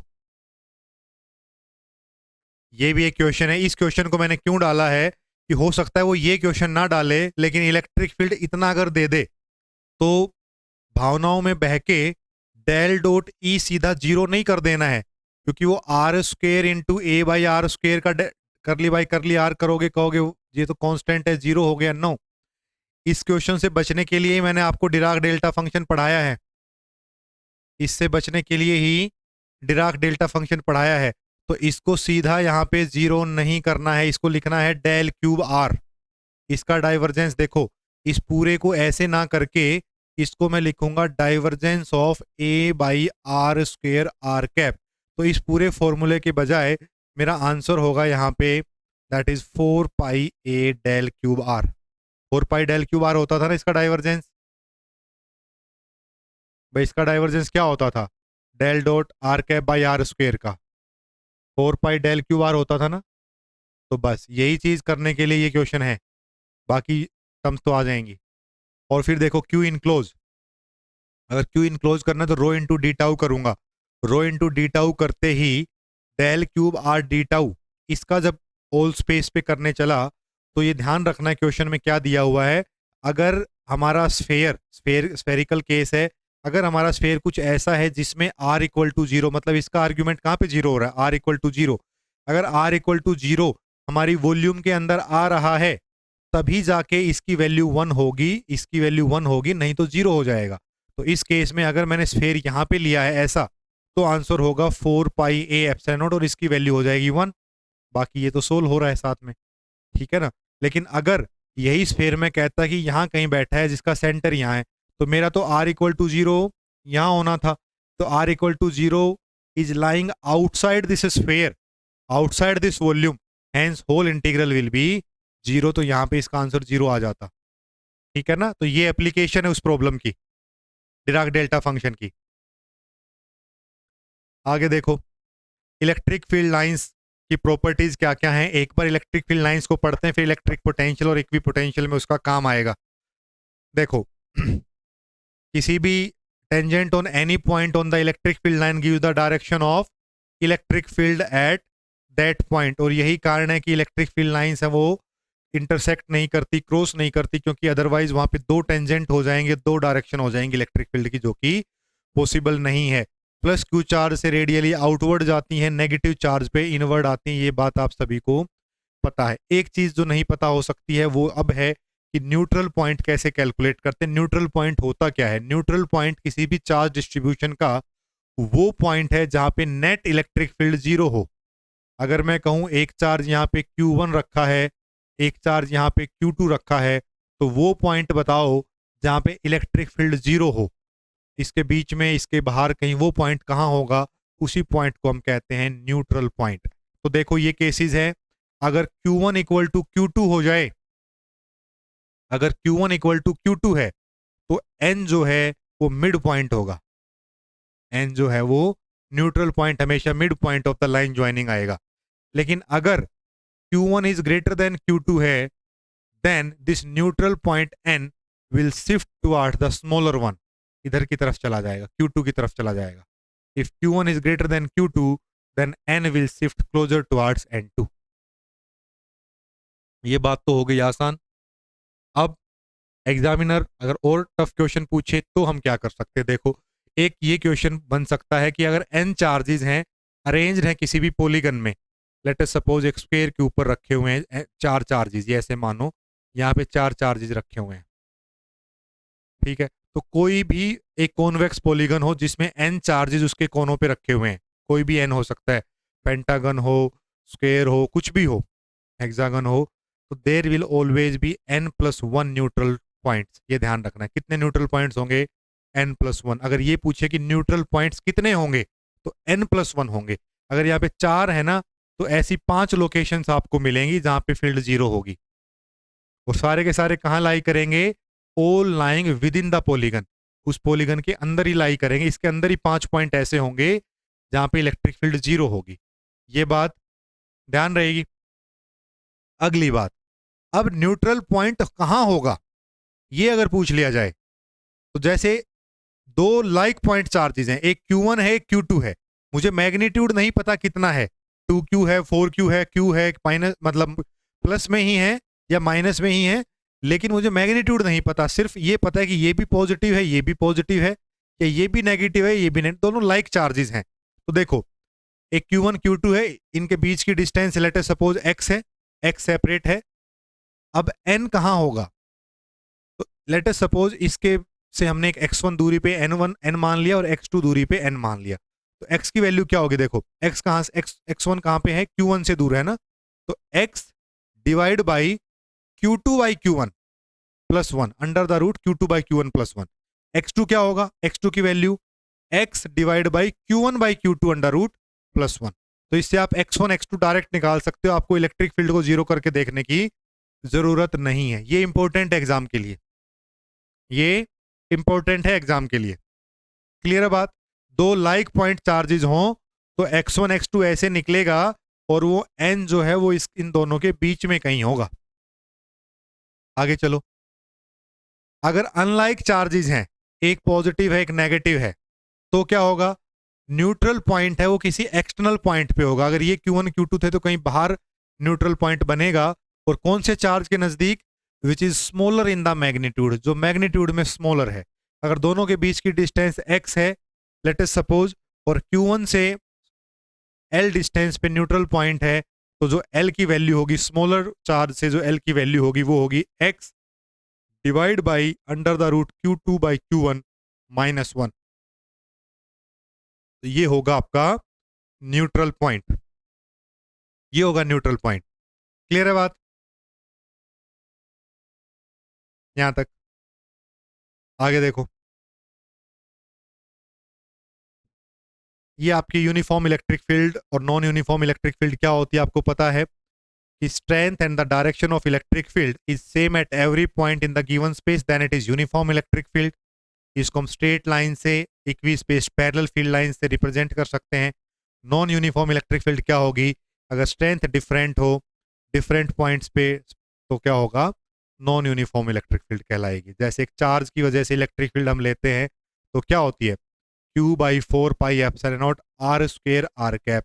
मतलब आर की वैल्यू के साथ यहाँ पे इलेक्ट्रिक फील्ड कुछ और होगी, यहाँ पे कुछ और होगी, यहाँ पे कुछ और होगी, कहीं दूर देखूंगा कुछ और होगी, मतलब आर के साथ वेरी कर रही है, तो that is non uniform electric field. Properties क्या क्या है? पॉजिटिव चार्ज से शुरू होती है, नेगेटिव पे एंड होती है। उसके अलावा these are the imaginary lines but they are used as the pictorial representation of electric field which is real। ठीक है, इलेक्ट्रिक फील्ड टेंजेंट इस पे अगर खींचेंगे, किसी भी लाइन पे अगर टेंजेंट खींचेंगे, that will represent the direction of electric field at that point। Two electric field line of force can never cross each other, they will never form closed loop, और कंडक्टर से पास नहीं कर सकती है electric field lines. ठीक है, so these are the properties of electric field lines। उसके बाद गोस लॉ एप्लीकेशन। गोस लॉ की एप्लीकेशन अब तक क्या थी? अब तक सिर्फ फ्लक्स देख रहे थे। अब हम कह रहे हैं कि अगर मुझे चार्ज की इंफॉर्मेशन हो, चार्ज डेंसिटी की इंफॉर्मेशन हो, तो क्या मैं इलेक्ट्रिक फील्ड की वैल्यू कैलकुलेट कर सकता हूं? तो गोस लॉ ने आंसर दिया कि यस आप कर सकते हो, लेकिन इन सर्टेन केसेस ओनली, जब ये सिमेट्री हो, स्फेरिकल हो, सिलेंड्रिकल हो या प्लेनर सिमेट्री हो। क्यों कहा ऐसा? क्योंकि जब भी कोई स्फेरिकल, लेट अस सपोज यही एक है, एक स्फेरिकल सिमेट्री है, तो यहाँ पे E जो है that will always remain constant through out. E की वैल्यू जो है वो सेम रहेगी। E and DA will always be in the same direction. Irregular होगी तो यहाँ पे E का डायरेक्शन कुछ और होगा, यहाँ पे E का डायरेक्शन कुछ और होगा, यहाँ पे E का डायरेक्शन कुछ और होगा, and E will not have a uniform value through it. तो इसीलिए सिर्फ स्फेरिकल सिमेट्री, सिलेंड्रिकल सिमेट्री और प्लेनर सिमेट्री पे गोस लॉ अप्लीकेबल होता है। क्लियर है ये बात? इसीलिए हम इसको सोल्व करते हैं। अब रूल क्या है? देखो रूल क्या है कि कोई भी सिमेट्री आपको दे रखी, जैसे यही सिमेट्री है और इसमें आपसे पूछा जा सकता है कि ये एक रेडियस आर का स्फेयर है, इसी पॉइंट आर पे इलेक्ट्रिक फील्ड निकालो अंदर। तो कैसे निकालते हैं? देखो, first of all locate the point where we have to calculate field. सबसे पहले वो पॉइंट लोकेट करिए, वो यहां है, वो यहां है, वो यहां है, वो है कहां? Locate the point where we have to calculate the field. उसके बाद उस पॉइंट पे एक डॉटेड गॉसियन सरफेस जो है वो हमने खींचनी है। एक dotted Gaussian surface of radius r हम यहाँ पे खींचेंगे।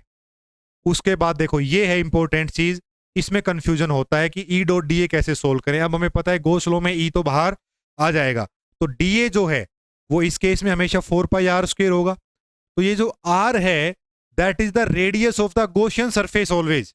अगर R ये है तो R ये है, अगर R ये है तो यहां पे लिखूंगा 4πr² अगेन।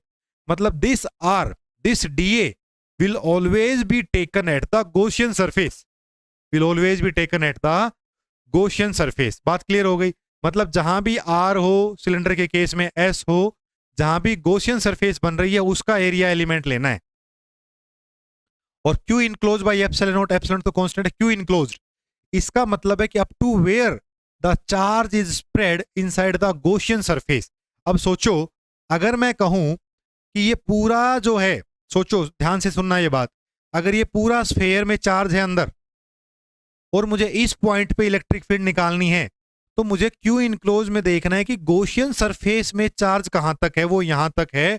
तो Q इनक्लोज को जब मैं इंटीग्रेट करूंगा, रो डी टाउ करूंगा, तो मैं 0 से स्मॉल r तक करूंगा, ना कि कैपिटल R तक, Gaussian सरफेस तक करूंगा, क्योंकि मुझे सिर्फ इस चार्ज का इफेक्ट लेना है। अगर मैं इससे बाहर वाला चार्ज ले लूंगा तो इसका मतलब मैं कह रहा हूं कि इस पॉइंट पे इलेक्ट्रिक फील्ड में इसका भी कंट्रीब्यूशन है, लेकिन सिर्फ अंदर वाले का कंट्रीब्यूशन होता है, यहां का। बात समझ में आ गई। दूसरा केस, अगर मैं इलेक्ट्रिक फील्ड बाहर निकाल रहा हूं यहां पे और चार्ज फैला हुआ है सिर्फ यहां तक, इसी ये तो वो गिवन सरफेस था, अब यहां निकाल रहा हूं, तो यहां पे मैं कौन सा चार्ज लूंगा, या रो डी टाउ भी मैं कर रहा हूं तो कौन सा लूंगा, तो मैं सिर्फ लूंगा 0 से लेके आर तक, ये वाली रेडियस लूंगा। अब क्यों 0 से आर, क्यों? क्योंकि अगर मैं अब 0 से आर कर दूंगा तो मैं ये डिक्लेयर कर रहा हूं कि चार्ज तो यहां तक फैला हुआ है, लेकिन वो तो गलत हो जाएगा, क्वेश्चन में चार्ज तो सिर्फ और सिर्फ अंदर तक फैला हुआ है। तो ये बात समझ में आ गई। यहां पे हमेशा गॉसियन सरफेस, और यहां पे देखेंगे चार्ज कहां तक फैला हुआ है गॉसियन सरफेस में, बस दैट्स इट, और आपका आंसर आ जाएगा। ढेर सारे क्वेश्चन आपको नोट्स में कराए हुए हैं, आप उनके गो थ्रू एक बार हो सकते हैं। क्लियर है ये बात यहां तक भाई?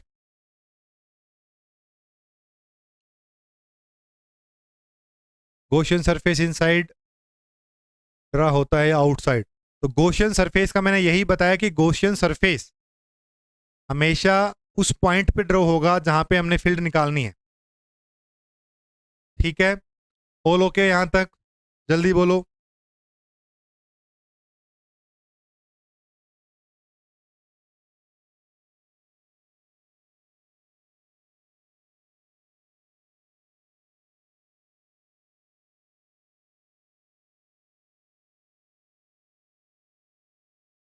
आगे बढ़ते हैं। ठीक है, ये हमने कर लिया। ये एक इंपॉर्टेंट है एग्जाम के लिए, uniform solid sphere, uniformly charge solid sphere, ये क्वेश्चन पूछा जा सकता है। इसके ऊपर टोटल चार्ज क्यू है, इसकी चार्ज डेंसिटी रो है। ठीक है, तो ये हमने कैलकुलेट किया हुआ है, आप देख सकते हैं लेक्चर में डायरेक्ट जाके भी या उसमें नोट्स में भी। तो इसका जो आउट होता है, इससे जब बाहर निकालेंगे तो देखो, जब यहाँ पे गॉसियन सरफेस बनेगी, जब यहाँ पे गॉसियन सरफेस बनेगी तो it will be E dot 4 pi r square, ये रेडियस आर है, इज इक्वल टू इस लाल वाले सर्कल के अंदर टोटल चार्ज कितना है, क्यू, तो क्यू बाई एप्सिलॉन नॉट, तो आंसर हो जाएगा Q by 4 pi epsilon not. लेकिन अगर अंदर चार्ज निकालना है तो ये आंसर आता है that is rho r by 3 epsilon naught. इसमें क्या क्या क्या करूंगा, rho into d tau from 0 to r only, 0 to r, मतलब E dot 4 pi r square is equal to 1/एप्सिलॉन naught, rho constant, d tau is 4/3 pi r cube. तो देखो 4 से 4 पाई से पाई, आर स्क्वेयर से r cube, rho r by 3 epsilon naught are cap. ये ई inside होता है, ये इंपॉर्टेंट है भाई। ई इनसाइड, ये यूनिफॉर्मली चार्ज सॉलिड स्फेयर है ना, ये एग्जाम के लिए इंपॉर्टेंट है, ये ध्यान रखने, दोनों रिजल्ट इसके आने चाहिए।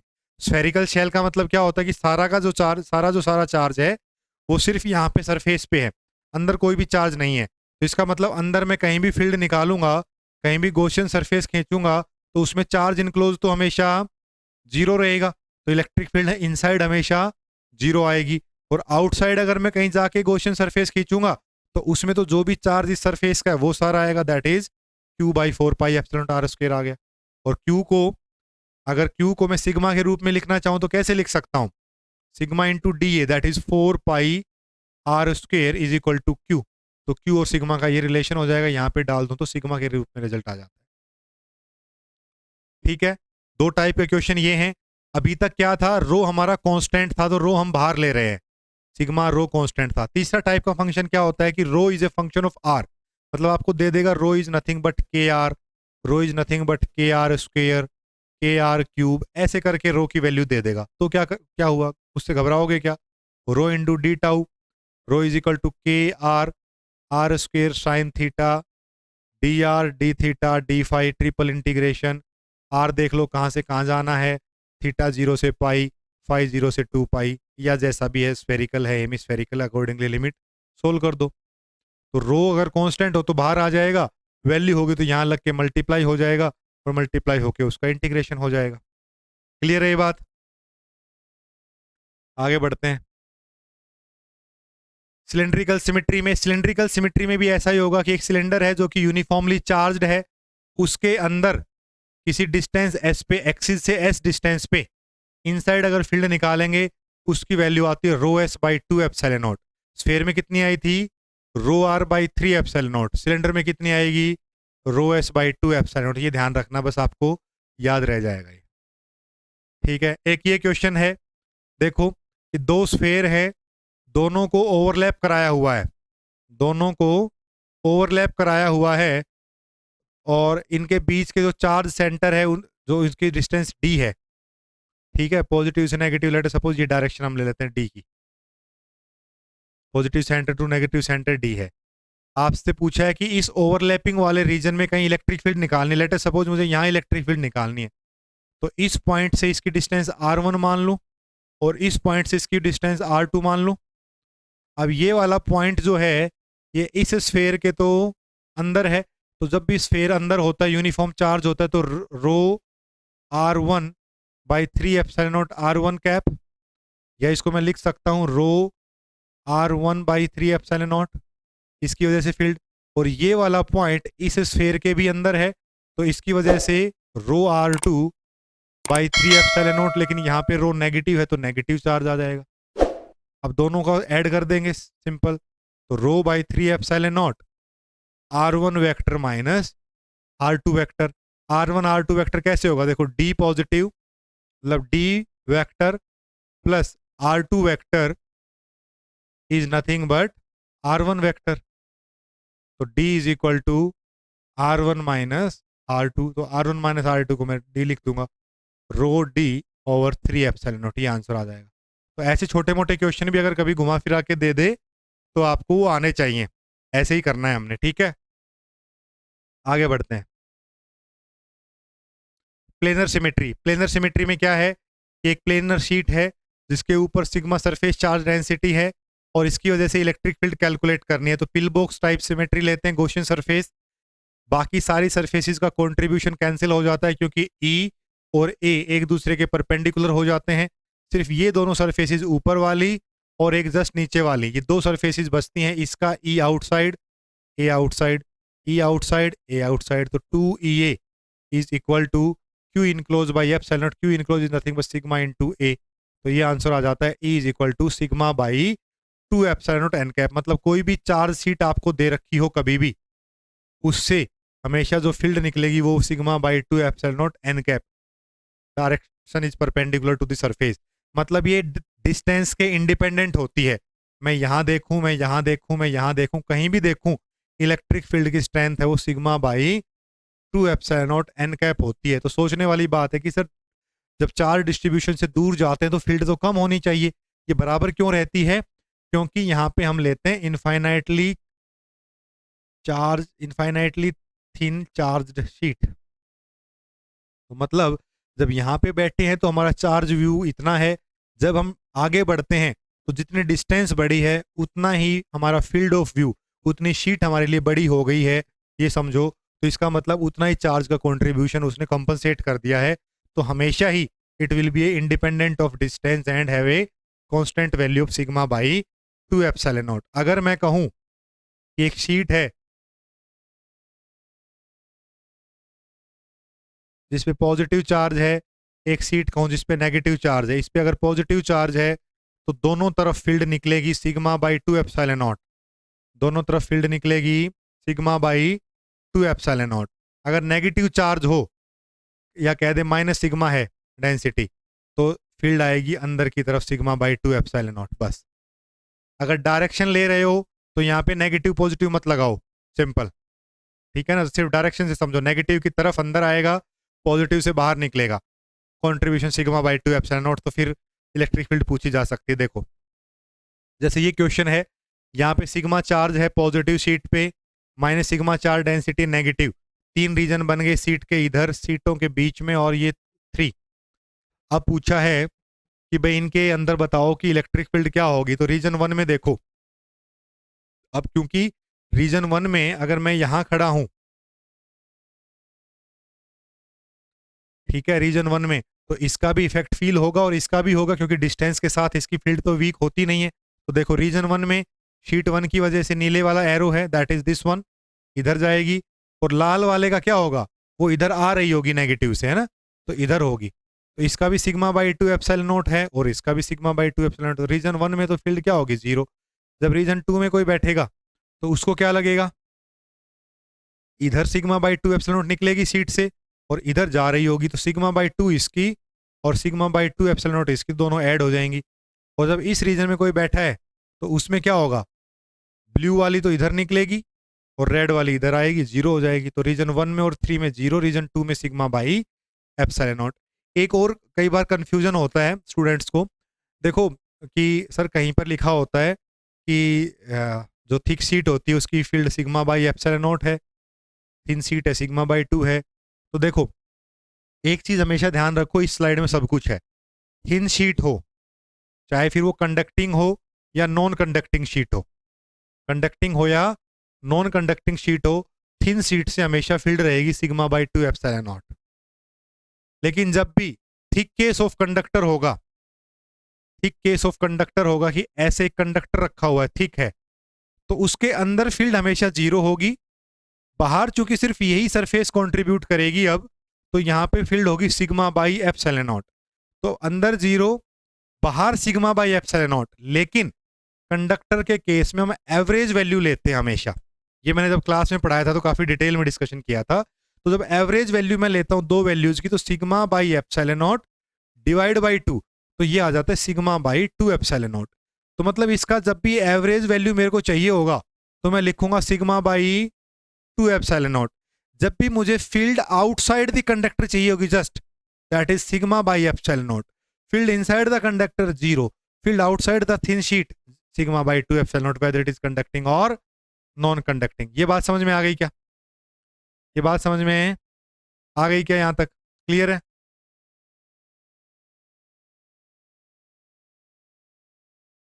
कोमल कह रहे हैं class is not visible, is it so, is it so, please confirm.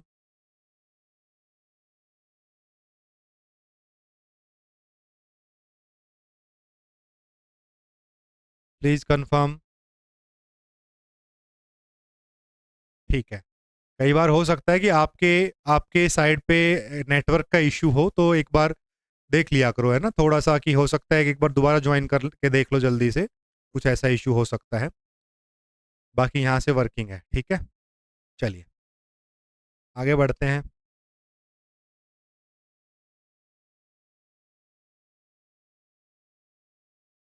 अब आती है बारी इलेक्ट्रोस्टैटिक फील्ड की। तो इलेक्ट्रोस्टैटिक फील्ड में हमें पता है कि हमने डेल डॉट, मतलब इलेक्ट्रिक फील्ड में हमने पता है कि डेल डॉट ई तो हमने रो बाई एप्सिलॉन नॉट पढ़ लिया है। तो डाइवर्जेंस तो ये है, कर्ल क्या होगा, कर्ल हमेशा इसका जीरो होता है, zero vector, del cross E is zero vector.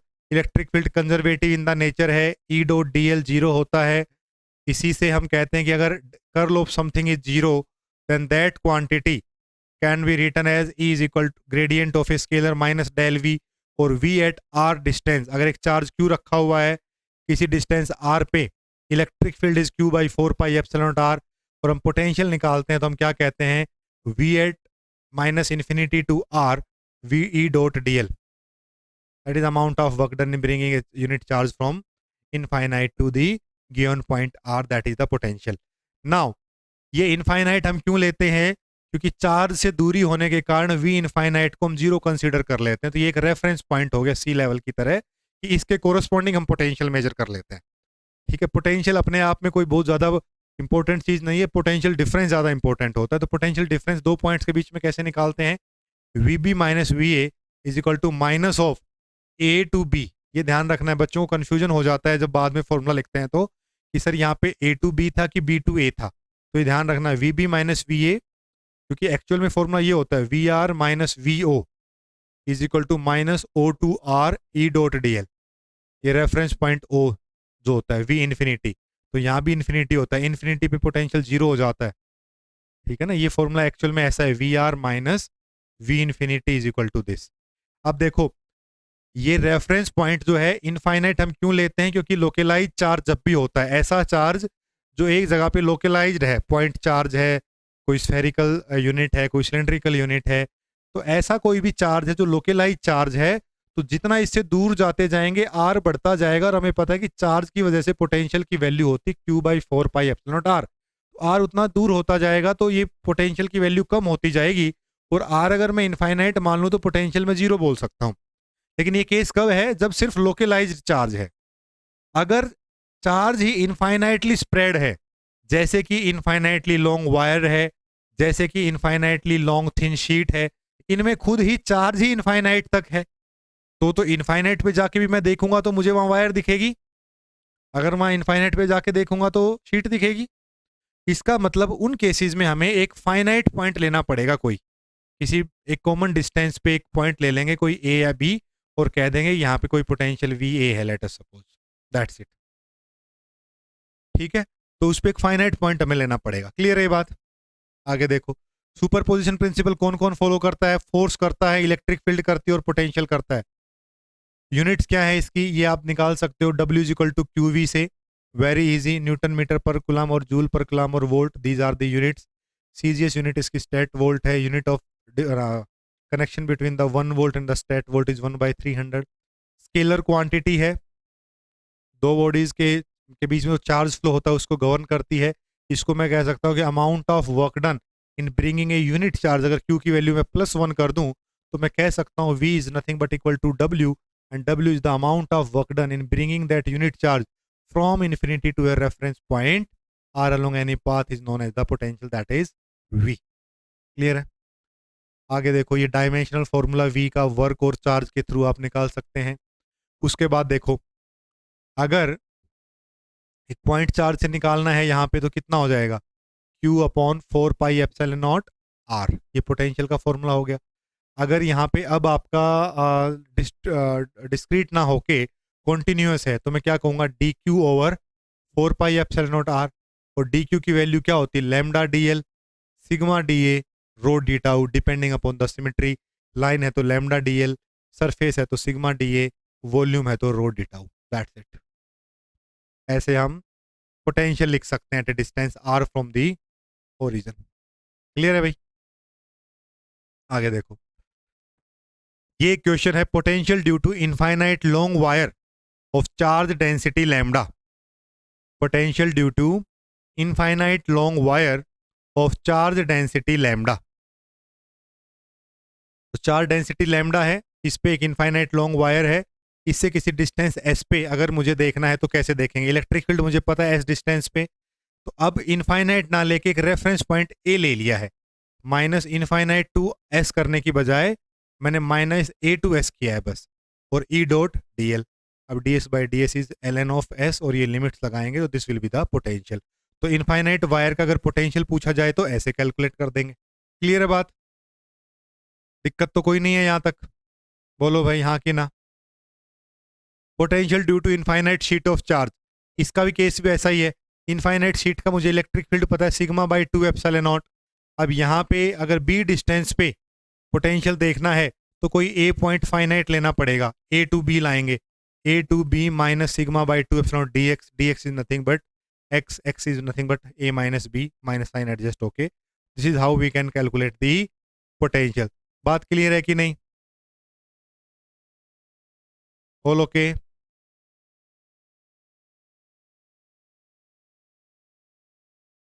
आगे बढ़ते हैं।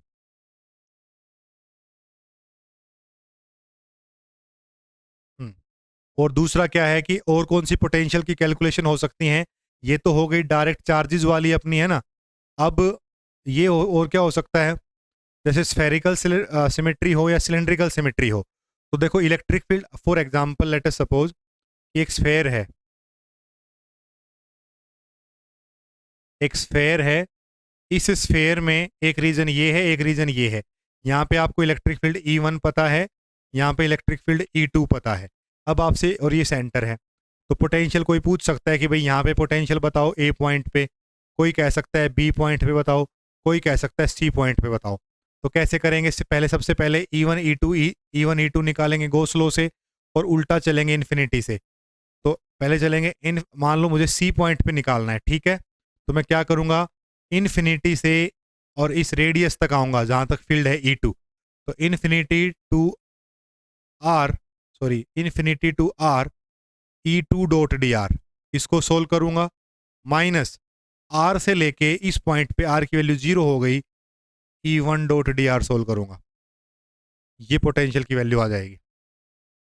ये पोटेंशियल की वैल्यू आ जाएगी। क्लियर है बात? ऐसे ही अगर मुझे बी पॉइंट पे निकालना होता तो मैं क्या करता, माइनस इनफाइनाइट से आर, तो ई टू का सामना करना पड़ रहा है ना, किसके अगेंस्ट काम करना पड़ रहा है, ई टू के अगेंस्ट। फिर यहां आने के बाद पता चलता है फील्ड बदल गई है, तो इस आर से इस पॉइंट की डिस्टेंस की स्मॉल आर मान लो, तो माइनस आर से small R E one dot D R, E one dot D R, ऐसे कर लेंगे। तो ऐसे ही करके हम स्फेरिकल और सिलेंड्रिकल केसेस में जो है पोटेंशियल कैलकुलेट करते हैं। ठीक है भाई, ये बात यहां तक फॉलो के। पोटेंशियल आ गया निकालना, एक बार नोट्स को देख सकते हो, वहां पे खूब सारे क्वेश्चन भी कराए हुए हैं पोटेंशियल कैसे कैलकुलेट करना है। आगे देखो, रिंग की वजह से पोटेंशियल, ये भी बड़ा इंपॉर्टेंट है। रिंग की वजह से इलेक्ट्रिक फील्ड होती है, ये रिंग है जिसका रेडियस आर है, डिस्टेंस जेड पे पोटेंशियल देखना है, यहाँ पे चार्ज डेंसिटी लैम्डा है, तो electric field due to ring मुझे पता है Q ring into z by 4 pi epsilon naught are square plus z square 3/2। और इसको अगर मैं करता हूँ इन्फिनिटी से z minus E dot d l, minus E dot d l, तो पोटेंशियल आ जाता है। और ये पोटेंशियल को सोल्व करके ये वैल्यू आती है, very very important formula, that is Q by 4 pi epsilon naught 1/r² plus z square, ये डिस्टेंस है r² plus z square under the root, ये होती है भाई। किसी भी रिंग से जेड डिस्टेंस पे निकालेंगे तो q/4 पाई एप्सिलॉन नॉट, और ये वाली distance that is r, not this one, this one. ठीक है, अब देखो सेंटर पे अगर मैं देखना चाहूँ जेड को जीरो कर दूं, तो जेड जीरो होते ही r² r हो गया q/4 pi epsilon not r। अगर एक रिंग है जिसपे चार्ज फैला हुआ है, तो इस रिंग के अंदर अगर मैं इलेक्ट्रिक फील्ड देखूंगा तो जीरो आएगी, लेकिन अगर मैं पोटेंशियल देखूंगा तो q/4 pi epsilon not r आएगा। पोटेंशियल जीरो नहीं होता, इलेक्ट्रिक फील्ड जीरो होती है। पोटेंशियल जीरो नहीं होता, इलेक्ट्रिक फील्ड जीरो होती है। बात समझ में आ गई? आगे देखो, ये लैपलेस और पॉइजन्स इक्वेशन है। इसमें देखो E is equal to minus del V होता है, del dot E is equal to rho by epsilon naught, E की वैल्यू यहाँ पे रखेंगे तो ये इक्वेशन आ जाएगी del square V is equal to minus rho by epsilon naught, that is the Poisson equation. And जब चार्ज डेंसिटी जीरो हो तो इसी का सब केस बन जाता है del square V equal to zero, which is known as the Laplace equation. तो यहाँ से क्वेश्चन कैसे पूछा जा सकता है, देखो यहाँ से क्वेश्चन ये पूछा जा सकता है कि based upon the knowledge of charge inside a region and appropriate boundary condition we have to find out the form of the potential.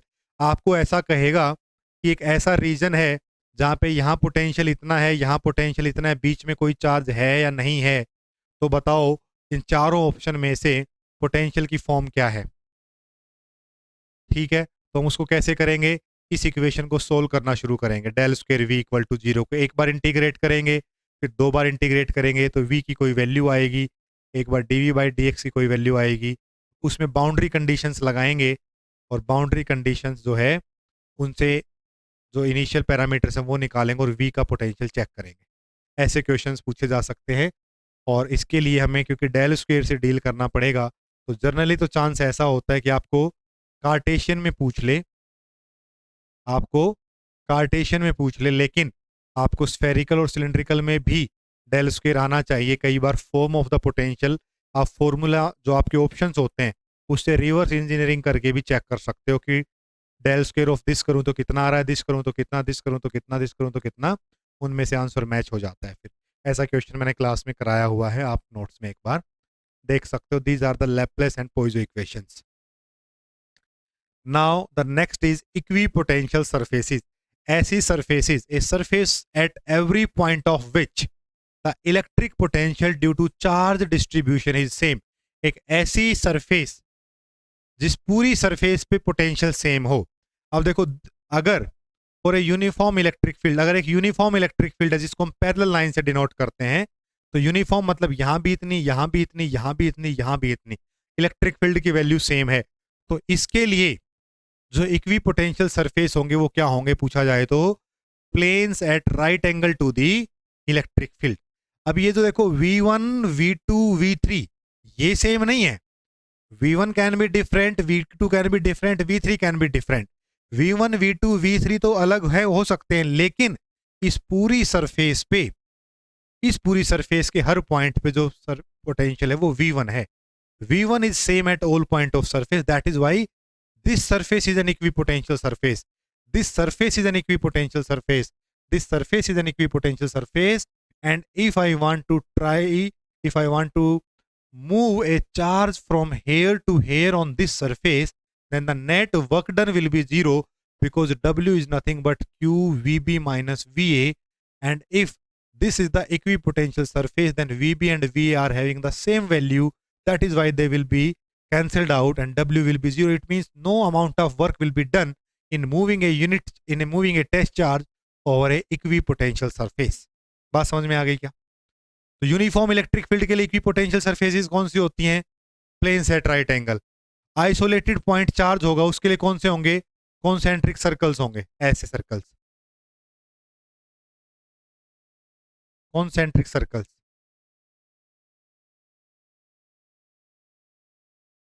Spherical surfaces, sorry, spherical symmetry होगी उसकी ना. तो यहाँ पे V1, यहाँ पे V2, यहाँ पे V3. तो V3 is same all over here. V2 is same all over here. V1 is same all over here. However, V1, V2 and V3 can be different. और देखो, ये आपको मैंने क्लास में पढ़ाया हुआ है. अगर सिमिलर चार्जेस हो, अगर सिमिलर चार्जेस हो, मतलब प्लस क्यू टाइप चार्जेस हो, सिमिलर टाइप ऑफ चार्जेस हो, तो इक्विपोटेंशियल सरफेसेस ऐसी बनती हैं. इनकी इलेक्ट्रिक फील्ड लाइंस ऐसे मोल्ड होती हैं. And this is how the electric this equipotential surfaces will look like. इसी का थोड़ा और एक्सटेंडेड वर्जन दूर से देखने पे it will look like this, ऐसे होंगे.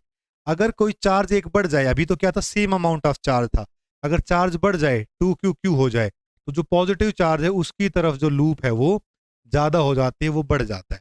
ये मैंने आपको क्लास में भी कराया था, बहुत अच्छे से डिटेल में पढ़ाया था. बट रिमेंबर दिस कि सिमिलर पॉइंट चार्जेस होंगे तो this is how the equipotential surfaces will look like. हो सकता है इतनी आगे तक ना जाए, बट स्टिल. उसके बाद डाइपोल के लिए पूछ सकता है. देखो, डाइपोल में पॉजिटिव और नेगेटिव होता है, तो this type of surfaces will be there, this type of surfaces will be there. Okay, तो दे विल नॉट मीट और cross each other.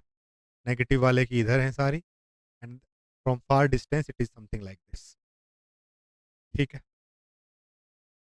Now properties क्या क्या होती हैं? पहली प्रॉपर्टी हमने पढ़ी कि work done in moving a test charge from one point to another point of an equipotential surface is 0.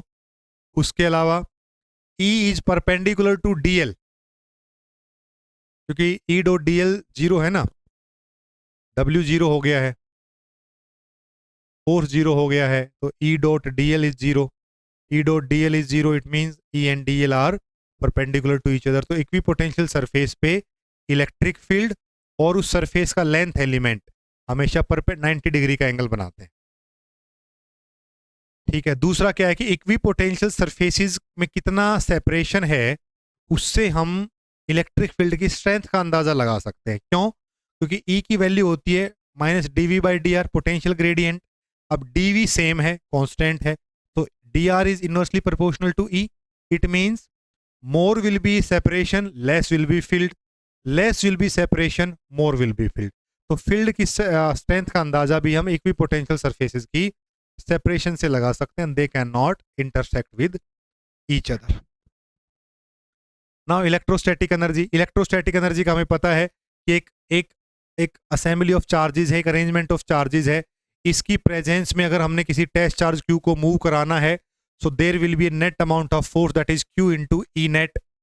उसके अगेंस्ट हमें काम करना पड़ेगा. तो उस amount of work done we have to do in moving charge Q from A to B is known as the electrostatic energy. और वही जो अमाउंट ऑफ वर्क है that will be stored in the form of electrostatic energy. और इसका formula होता है VB minus VA is equal to W/Q, और W is equal to QVB minus QA. ठीक है. अगर इनफाइनाइट लेते हैं पॉइंट, तो यही Q is equal to W is equal to Q into VR आ जाता है. तो ये फॉर्मूला आप ध्यान रखेंगे.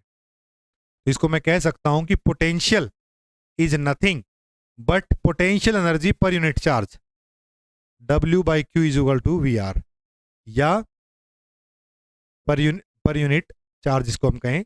This is how potential and potential energy are different from each other. आगे देखो, तो पॉइंट चार्ज डिस्ट्रीब्यूशन के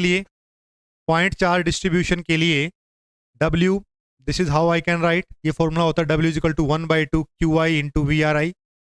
कॉन्टिन्यूस पॉइंट चार्ज डिस्ट्रीब्यूशन के लिए very very important, epsilon not by 2 over all space E square D tau. तो इसमें हमें क्या करना पड़ता है, जैसे वही सिमेट्री होती है। लेट अस सपोज अगर हमें कोई एक स्फेरिकल केस दे रखा है, ये यूनिफॉर्मली चार्ज स्फेयर था, यहाँ पे E1 था, यहाँ पे E2 था। हमने E1 E2 की कैलकुलेशन कर ली है और फिर पूछा जाए इसकी इलेक्ट्रोस्टैटिक एनर्जी बताओ। तो पोटेंशियल में तो इनफाइनाइट से अंदर आते थे, इसमें जीरो से इनफाइनाइट की तरफ चलेंगे। तो जीरो से लेके R डिस्टेंस तक E1 square D tau plus R से लेके इनफाइनाइट तक E2 स्क्वायर डी टाउ, और बस इसको सोल्व कर लेंगे तो आपकी पोटेंशियल एनर्जी आ जाएगी। पोटेंशियल एनर्जी जो है that does not follow superposition principle, इसमें एक टर्म ये एक्स्ट्रा आ जाती, दैट इज इंटरेक्शन टर्म। इसको हम क्या बोलते हैं, इंटरेक्शन टर्म। इसको हम क्या बोलते हैं, interaction term. W is equal to epsilon naught E1 dot E2 into d tau. ठीक है, एक ये भी होता है क्योंकि ये R के फोर्थ पावर में होती है, तो अगर हम सॉरी Q के फोर्थ पावर में होती है, तो अगर हम चार्ज को डबल करते हैं तो जो एनर्जी है वो क्वाड्रुपल हो जाती है, 4 टाइम्स हो जाती है। चार्ज को अगर डबल करें तो उसका स्क्वायर होता है, क्योंकि ई का स्क्वायर होता है ना यहाँ पे, तो क्यू अगर होगा तो क्यू स्क्वायर हो जाएगा। तो इसका मतलब अगर कहीं पे डायरेक्ट पूछा जाए कि चार्ज को क्यू से बढ़ा के 2Q कर दिया तो इलेक्ट्रोस्टैटिक एनर्जी में क्या डिफरेंस आएगा, तो वो 4 टाइम्स हो जाएगी। पहले अगर W1 थी तो अभी 4 इंटू W1 हो जाएगी। ठीक है, एनर्जी पर यूनिट वॉल्यूम क्या होगा, वॉल्यूम को डिवाइड कर दो epsilon not by 2 E square. Energy per unit volume is this one. Okay, अभी बात कंडक्टर्स पे आती है, उससे पहले एक बार मैं आपसे ज़रा बात कर लूँ। तो अभी मुझे बताओ कि यहाँ तक कोई डाउट है तो पूछो, और मुझे बताओ कि it is enough now in this class, conductor हम दूसरी में करें या क्या करना है, बताइए, जल्दी बताएंगे।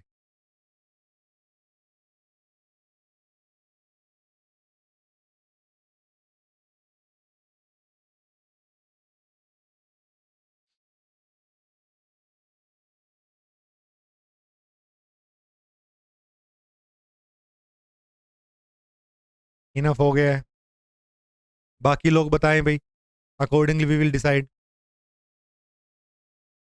Conductor in next second class, next class, enough है sir, yes sir, next, enough for today sir, enough for today.